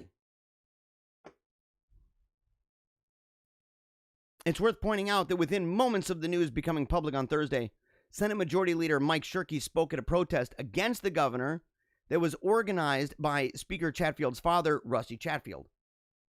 Who cares? That's normal, by the way. It's time for Republicans from the White House on down to forcibly condemn violent domestic terrorists. Ugh! We totally do. And you know what we don't do? We don't limit it to white people. We don't limit it to militias. We sit there and say, on your watch, in your cities, all over the place, Democratic-run places, all over the place, this country has been under attack for months and months. People getting their butts beat to the ground, bricks going through windows, people looting and rioting, people setting stuff on fire, shooting people. Have you condemned it, Empress? Have you condemned it? Or are you just a raging hypocrite? A political stooge and goon? Shame on you, you phony. Shame on you. What a disgrace. You are a disgrace. And I've never wanted to say that. I've been a person who said, look, I've repeated on this show, I have to control myself. To believe that you, as the governor of this state, I want to believe that you are doing a great job. Regardless of your party, I really don't care. I really don't care. I care more about the well-being and the justice and the flourishing of Michigan than I do of whether or not you're a Democrat or Republican. But for you to sit there and act as if we don't forcibly condemn violent domestic terrorists, you are out of your mind. You are a crazy lunatic. Then again, you're the same person, by the way, who said that there were Nazis at our rallies. You're a liar. You are a liar. You've never apologized for your brazen lie. You're a liar. Screw you. I'm sorry to say that, guys. Forgive me. Forgive me, but screw her. Screw her. I got words. You don't even know. You don't even know, guys, how mad this makes me. I sit here and I say, That is the most irresponsible and unwarranted response from the communications guy. Just completely unwarranted. Shame on them. Shame on them. We deserve better. We deserve better than that. I'd be saying this if it was a Republican governor saying it to Democrats. I don't care.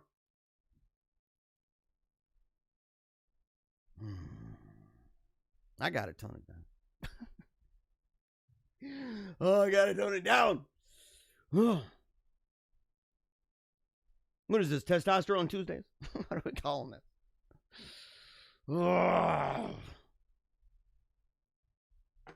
It's outrageous, guys. It is outrageous for her to do that and to pretend that we don't condemn violent domestic terrorists. That is just absolutely offensive. It blows my mind. It blows my mind. God help us. God help me. Oh.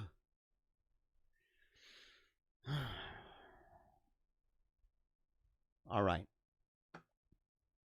It's just insane. It was another article here. Trying to think of which one it was. Hold on a second. I'm going through. Yeah, okay, how about this? We'll just real quickly go through this. Let's see here. Is that Michigan Sheriff? Michigan Sheriff says Whitmer plot may have been lawful due to her crimes against the Constitution. Here's the thing. What they're saying is that in the state of Michigan, whether or not people like this, and people might say that like, oh, citizen's arrest. They might say that phrase and not really understand what that means. And say, what would that entail? What would it entail if you're trying to do it to, I don't know, the governor? Sheriff Darleaf is not mincing words. Constitutional Michigan sheriff recently made controversial comments about this. He said he was shocked because he knew these guys. I did not see this coming with those guys, but still, we can't convict them in the news media here. They do have the right to a fair trial. That's totally true. I've said that. I've said that regarding Rittenhouse, too. Leaf did not throw the militia members under the bus. He said he does not regret sharing a stage with two of them at an anti-Whitmer rally earlier in the year. And the reason why, actually, one of the listeners of the show wrote this 4 hours ago. I'm going to go ahead and take that off. For all of you hollering about Dar, talking about the sheriff, do you bother to do your homework? This is Bethany, by the way. Congrats. This is actually well done. Bethany, you're great. Tell your husband he's great, too. The rally in GR was called the American Patriots Rally. Sheriffs speak out. The rally organizers and speakers were a wide variety of people, not just Dar and not just the militia. There were other sheriffs, pastors, people in our state legislature, people running for Congress, kids doing an interpretive dance. Was it interpretive? We should discourage that. We should discourage interpretive dancing. Dude, that's like miming. Don't do that. I mean, but it looks good. I mean, look at these girls. Let's see her. The girls down here are dancing. They're dancing. All sorts of people. Black ladies, black men, white people, people of different colors and ages. It's just people. By the way, the militias, yes, more than one, were asked to be there for security purposes. So tell me, why is Whitmer targeting Dar?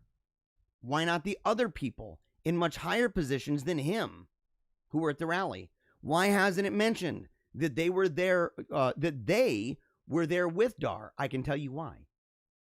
Number one,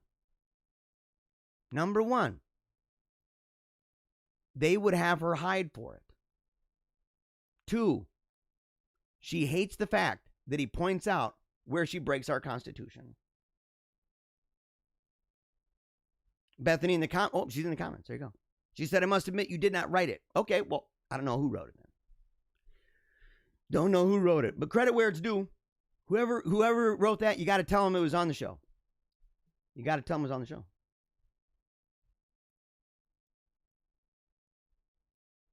And this is a real issue. This is a real issue, just overall. And it's the last thing we're going to do, and then go to memes. With all of this happening, actually, I'll save that one. Because this is a good one, though. Talking about DHS releases a misleading report on domestic violence. Actually, no, because this plays into what I said to Whitmer. You can't find what you're not looking for. The DHS releases misleading report on domestic violent extremist threats. Totally. Oh, Bethany says, those dancers are my girls. It was a lyrical dance to We All Bleed the Same. Ooh. You know, I'm not a fan of interpretive dance and lyrical dance, but that... I'll make an exception. I'll make an exception, you know what I mean? I grew up in a time everybody's doing interpretive dancing all the time. But, you know, it's a powerful thing, especially at a rally. I mean, it makes sense. It's overplayed. They overplay their hand in churches, though. And, you know, if they're doing it in churches, I will make an exception for them again. they've got the imprimatur. They're good because they looked very beautiful doing the dancing and stuff like that. So I'm not meaning to bust anybody's chops. It's just every time I think of interpretive dance, I think of Squidward. And mimes. And mimes really bother me. I'm sorry to say it. There's hardly any mime that hasn't just really ticked me off. No. We need to end miming. Stat! Get them out of here. Except for that whole Cirque du Soleil thing, man. Those mimes, they can stay. They can stay. They're good. Last week, the Department of Homeland Security released a threat assessment. One of the major components of that assessment was a review of the terrorist threat to the United States. That included a heavy focus on what DHS called domestic violent extremists. Again, talking the Whitmer stuff. The report concluded that a primary DVE threat comes from white supremacist groups. That conclusion may surprise the average American who has watched for the past 6 months as cities have been burned, police precincts sacked, and law enforcement officials targeted for assassination by openly Marxist groups calling for the abolition of the United States of America. Yeah, that's like an understatement. Okay, we've all been watching this. If for no other reason than we were all stuck inside. And we were constantly beat over the head with this. Even CNN and all them couldn't get around it. They had to figure out, how do we frame this so that it doesn't look like a violent uprising? An out-of-control uprising. Which, by the way, yes, domestic violent extremists. That is exactly what this is. Even more surprising than the conclusion, however, might be the complete lack of supporting statistics over other than a single graph, which carries the following qualifying notation. This is what it says. This chart depicts DVE, domestic violent extremists, and homegrown violent extremists, HVEs, attacks in the U.S. since 2018 that pose a threat to life based on DHS data. 2019 was the most lethal year for DVE in the United States since Oklahoma City bombing in 1995. We are still evaluating data for incidents occurring in 2020. Oh, I wonder why. I wonder why. Yeah, it's an open Marxist insurrection in our country. Did they do it deliberately? By the way, what do you think? Do you think they did it to feed a narrative that there's nothing to fear from left-wing violence? Because that's the way they talk about it. Or, I'm so sorry, that's the reason they don't. That's the reason they don't talk about it. It's the reason why Biden took forever in a Chinese New Year to finally even say anything at all about rioting and looting. And that's why people like Gretchen Whitmer has no problem going to, by the way, we should shove it in her face. We should shove it right back at her when we say, you went to a Black Lives Matter protest. Well, yeah, but there were no violence when I was there. Oh, who cares? Who cares? The same can be said about the rally that you're condemning. Dang, girl. You're not very forward thinking. It's technically too easy to pwn you. And if you didn't have access to an entire Praetorian Guard, making sure that you're not going to get in any trouble, right? All of your lackeys in the media, your goons in the media, if you didn't have those around you and you actually had to deal with criticisms, man, we can pump those things out so easy. You are literally low-hanging fruit. You are low-hanging fruit. You are not doing well. They knew that 3 weeks prior to the most contentious presidential election in modern history, that this report would be used for partisan political purposes. Do you believe they were happy to serve that purpose? What if they talked? Look, we know the price tag that these riots and the looting, we know the price tag of this. You know how much money that is? Do you know how many businesses are gone? Are you out of your mind? Oh, it's all the white supremacists. Oh, yeah, we're seeing all of those all over the news. Do you see all those? And look, the news would love it. By the way, the news and the internet would love it if you could see it. Go tell me where you see this stuff. You want to have a pissing match over what we can show? You don't want to go there. I follow really, really, really fringy stuff. And so I see stuff, man, that I'm like, dude, what? I can't believe that. I get news from the center, from the mainstream, all the way to the creepy side of the creek. But it brings in all of it. If you want to have that contest, go ahead. Let's level it up. We'll go ahead on a sharing contest, and we can show videos and say, okay, so how is it that these domestic violent extremist white people, are they going around and beating the crud out of a bunch of black people every day? Let's share some pictures. Because I can share some pictures with you. Are these DVEs and HVEs, are they going around, all these white people, bashing in all the windows? Burning buildings down? Burning cop cars down? Fighting police? Oh, unless, of course, you include Antifa. Because it's a vast majority white people. I mean, let's be real. I've called them a white supremacist organization. And not in the sense that they're right-wing, saying, look, no. You're not, you don't get it. You don't get that. But it's true, man. You want to have that match? We'll go. We'll go rounds, and you shall lose. I assure you, you shall lose. But bring it. PaleocratDiaries@gmail.com. I'm always down, man. Always. If you think you've got an argument, and if you don't, then I will continue to say it's because you don't have an argument. Because your evidence is not there. Where are they, guys? Where are they? The truth is, our law enforcement and homeland security agencies don't come within 10 miles of domestic leftist extremist groups. It's a good way to end your career. These groups get a free pass. A gaggle of guys in Michigan with a virtually incomprehensible mishmash of ideologies who aspire to kidnap the governor get taken down in a heartbeat.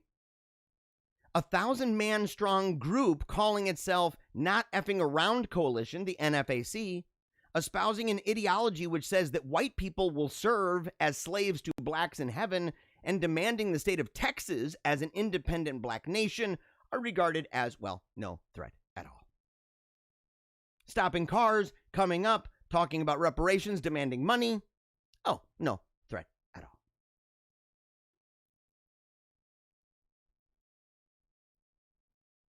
What we should have is a law enforcement, and this is the end of it. Because this is true, man. Look, my dad was coming up, he was talking about, how do we frame this in a way that says that you're against BLM, but yet at the same time you support Black Lives, and you say, yes, lowercase. There's all different ways people can do it. On this show, it's a constant thing. Red, yellow, black, white. We're all precious in his sight. And you want to come at me on that? You are coming at literally what may be the earliest childhood memory I have. I learned that all lives matter lesson on the laying my head on the lap of a grandmother who would use her shoe to press away from a church pew that they had on the porch as we're on a swing. And she would sing and play with my hair and sing that song, and I've believed it ever since. Try to uproot that. Good luck with your racist crap.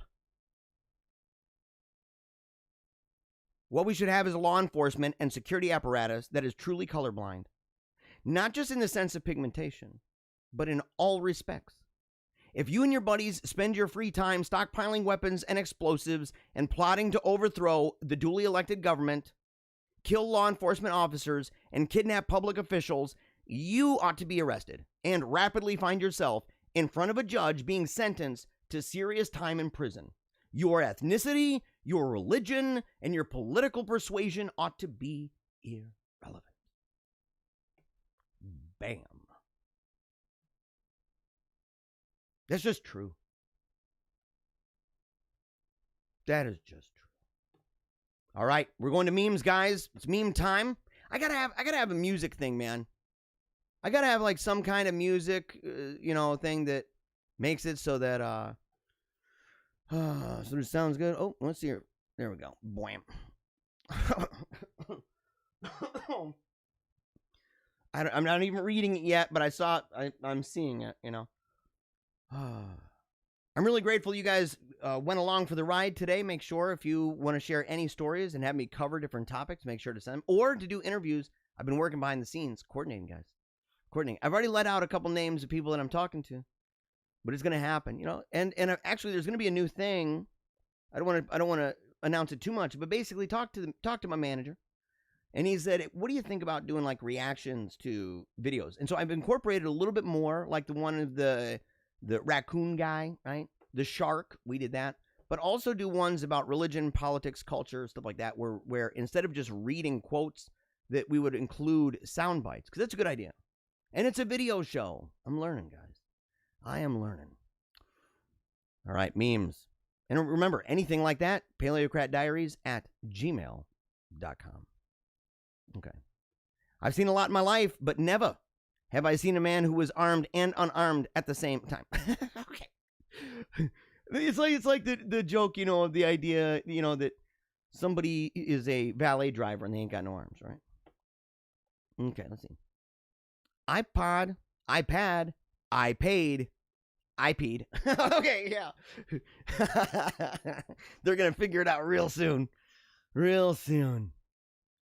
When the 4-year-old on AGT says it's always been their dream. Isn't that true a little bit, man? Like a little kid is like, I've always been dreaming. But they're cute, and so we can kind of, you roll with that, dude. You roll with that. I don't always get motivated. But when I do, I start 50 different projects and leave them all 40% completed. Oh, you can tell this by my books. Anyone who's come to my library, I have an extensive library, by the way. Really good. I gotta say, I got some good books. And if you come through my library and you're looking in, at the hundreds of books that I got, I don't even know, I may be close to 1,000 now. I don't know. Maybe not that much. I'm pretty close, I think. But the thing is that you come looking through, you check them out and everything, and you're going to see I get through like 40% of a book. And I'm like, I'm done with that. See you later. What is this? Lifting babe? Okay, what? What is it? Who, where, what? There's more than this. Fun games for baby. Yeah, okay. Well, maybe. I mean, it depends. Maybe the baby likes chess. You know what I'm saying? Has there been so yeah, good as peekaboo, bad as chess. Look at that little bugger, man. He's done, but that's like the searching for Bobby Fischer kid. I mean, he's like right there. Buckling up a baby the right way. Oh, dude, look at the seatbelt over the face. Who made these? Oh my gosh, have you guys seen these? Oh my gosh. And yes, by the way, in the comment section, I am anti-meme. No, I'm so sorry, not meme. I'm anti-meme. Yeah, I don't like memes. Not at all. I just have a part of the show where it's dedicated to it. No, miming? Yeah, man. Yes. I've always had an issue with mimes. The thing is, I had these mimes that lived next door, and I would put this blank cassette tape in and just crank it as loud as I could, and they're all like, and they'd all freak out. And I was grabbing their ears. Oh, man. I thought, I can live with that. I can live with that. Because they might be, the silent scream thing going on, but it doesn't hurt me. Okay. Walking with the baby. It's in the duffel bag. Oh, I was wondering, like, what is this? Dude, you people are messed up people. Oh, come on. A baby at the bottom of the shopping cart. Oh, yeah. Okay. Playing with baby, that's legit. You know, some people are really good at catching things. You know what I'm saying? Like, dads, what's the highest that you're comfortable kind of tossing the kid in the air? You know what I'm saying? Whoever wrote this has got to be a little bit of a wuss. All my kids, man, have been up in the air. Every one of them. They love it, too. I drop them all the way to the ground where it's like you slowly drop them so that their toes touch, and you go, pew, and then you shoot them up like a little rocket. Shoot them up like a rocket. Exercising the baby with his legs on a weight set. Dude, look at that little bugger. He's sitting there just bench pressing. Oh my gosh. How many are there? Washing the baby with a hose. Is that legit, guys? As long as it's a little warm, you know, it can't be too cold. You know what I'm saying? Drying the baby. Wow. Oh my gosh. Beth in the comment section says, oh my gosh, Adam would throw a kid into the clouds. That's what I'm saying, right? You know what I mean? I'm with him. Calming baby, good, bad with the liquor. He's boozing it up, man. He's boozing it up. The TV hanging down.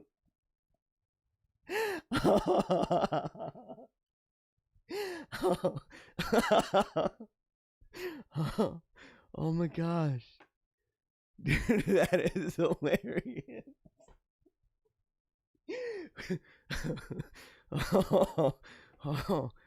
Oh my gosh, dude. Making babies smile, that might be legit. I don't know about sticking the fingers all the way in the mouth, but you know, I mean, smushing the head and stuff. Okay, there's a lot of these. I gotta save some. I'm gonna hurry up and scroll because we gotta save some. I'll save some for this week. I'll spread them out. We'll have to get Allie on the ball there. She's good with Photoshop. She'll spread it out because there's too many. There's a lot of good ones, man. We got other ones coming up. I gotta cruise along. Not sure if arguing or just Italian. Is that, guys? Hey, Italians, you gotta admit it, it's kind of true. I don't know, you know. Remember that commercial? It was like a car commercial, and this car is going through those old kind of traditional roads and stuff, really pretty roads in between the houses, a beautiful little village and stuff in Italy. And there's people, and they look like they're at this cafe, and they're screaming in Italian, and they got their fingers put together. And at the bottom of the commercial, at the bottom are the subtitles, and the dude, everybody, like, as the car's driving by, they're like, you know, that car looks amazing, you know, what's the mile per hour on that, you know, or whatever, how many miles per gallon, and then one of them drives by, and they got the fingers together, and it just says, my fingers are stuck together. That's how it says. Oh, man, that's good. What do you call a deer with no eyes? Still a deer. The absence of eyes do not change the animal species. Why waste my time with this? Who shared this one? Fire that person stat. They gotta go. They gotta go. That's kind of like, you know, what did the farmer say when he realized his tractor was gone? Well, somebody stole my tractor. I'm like, dude, I pimp smack people who say that. I get mad about it. I'm like, dude, don't waste my time. Although there is the one joke that you can do. It's a little bit like that, but it is clever. I don't know anybody who's ever actually gotten this. Okay. What do you get when you mix Count and a mouse? Or Count Dracula and a mouse? Do you guys know the answer to that? I'll let you guys think about that. What do you get when you mix a mouse and Count Dracula? That's what it is. What do you get when you mix a mouse and Count Dracula? Started dating the girl from Subway. Now my girlfriend has to make me a oh my gosh. Okay, yeah. I'm going to get flack for that. I didn't, you know. Oh, boy. Finds ringtone that says amen, no longer has to silent phone in church service. That's maybe a little bit legit. I relate to this, but this is more like, you know, people do shows and stuff. They get it. Not sure if done editing or just done caring. Yeah, I feel that way. I'll be editing for a couple hours, and I'm like, dude, I'm done. So the beginning is kind of like my books. The first 60% of the show is like dope, and then all of a sudden it just falls hard after that. Gmail? No, I need email. That's one of the people that got mad at me, I think, dude, that I was busting on Biden. I think that's her right there. That's Edith or Ethel over at the elder care place. No, I don't need to walk a mile in your shoes. I can see you are a train wreck from way over here. All right, we are moving to the end, guys. I've got a whole bunch more, but I went over. I got mad at Whitmer. I'm sorry. I got mad at Whitmer. I went off the rails. Okay, said a bunch of things. Although I kept in, if I was honest with you, my brain's moving pretty quickly, guys. Just letting you know that. Really fast brain. Big brain stuff here. And the thing is that there were a lot more words that I kept inside. That I thought, as much as I would love to say them, this is a family-friendly show. Which, by the way, as a PSA, I just have to say this very, very quickly. As a PSA, if you are fat, okay, and you are struggling with fatness in your life, there is hope. And not just like in a positive sense, but you need to be terrified. Because apparently, it's not just the obese that are a danger with COVID. It is anyone who's overweight. So we're going to put together, not today, I'm going to put together some kind of a plan, guys, because I'm working on it. I'm working on myself, making sure that I'm doing good. But I've been doing, I know they say dieting's the main thing. I'm doing that, and pounds are coming off, but we got to do more. We got to lift the weight. We got to do some kind of exercising. And so I'm going to put together the Paleocrat Diaries weight loss plan for fat shaming COVID out of existence. Okay, we are going to fat shame COVID right out of here. And that's what we're going to do, guys. And so we're going to share that. I meant to share it today. We got just too much news. Too much news was on the agenda. And so wasn't able to do it. But we're going to put it together. I'm working with a really powerful team of health experts. And we're going to have the best stuff for you so that you can lose that weight and you can just knock COVID out of the park, right? You can do just like, other people who have done similar things, like, of course, President Trump and Chris Christie. I mean, look, okay, not Chris Christie. He eats like 500 meatballs a day. But the point is, he's doing good. I think he's survived. And so we can all look forward to him running for president again. But the thing is, we can do this together. We are together dealing with all of the stuff that the world is throwing our way. All right. Thank you so much for joining us. Make sure, check out paleocratdiaries.com. Be a member. Okay, that's $5 a month, or subscriptions are completely free. You will only be getting emails about things that, any update, stuff like that, any message that goes out. It's not often, in fact, I would dare to say rare. And so no kind of, spam stuff at you or nothing like that. But make sure to go paleocratdiaries.com, support what we do here. Make sure to come back, of course, every single Monday through Friday, 10 to noon Eastern Time. And for any questions or inquiries, interviews, speeches, even possible debates, I'm always down, at least for the conversation. And you can do that, as well as sending stories and interview suggestions, people coming on the show, memes. You can do all of that at paleocratdiaries@gmail.com. And of course, check out Paleo Cheese Podcast. I just uploaded one 2 nights, I think, 2 nights ago? Okay, not last night. Although the podcast just came out yesterday. Apparently something was wrong. Or, no, it came out yesterday. I'm so sorry. After the show. So you can go, I'll share that. And you can find that paleocratdiaries.com. Or, of course, you can go to youtube.com/paleocheese. Cheese with a Z, by the way.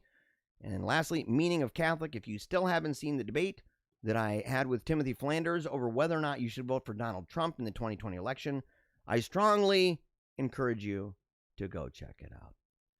Again, super grateful, friends, for everything that you do.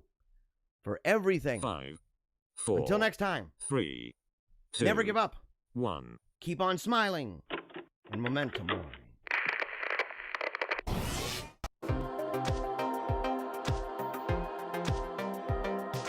If I don't talk into microphones, I don't make that mad cash. Making all that money. Making that mad loot, right? Mind control.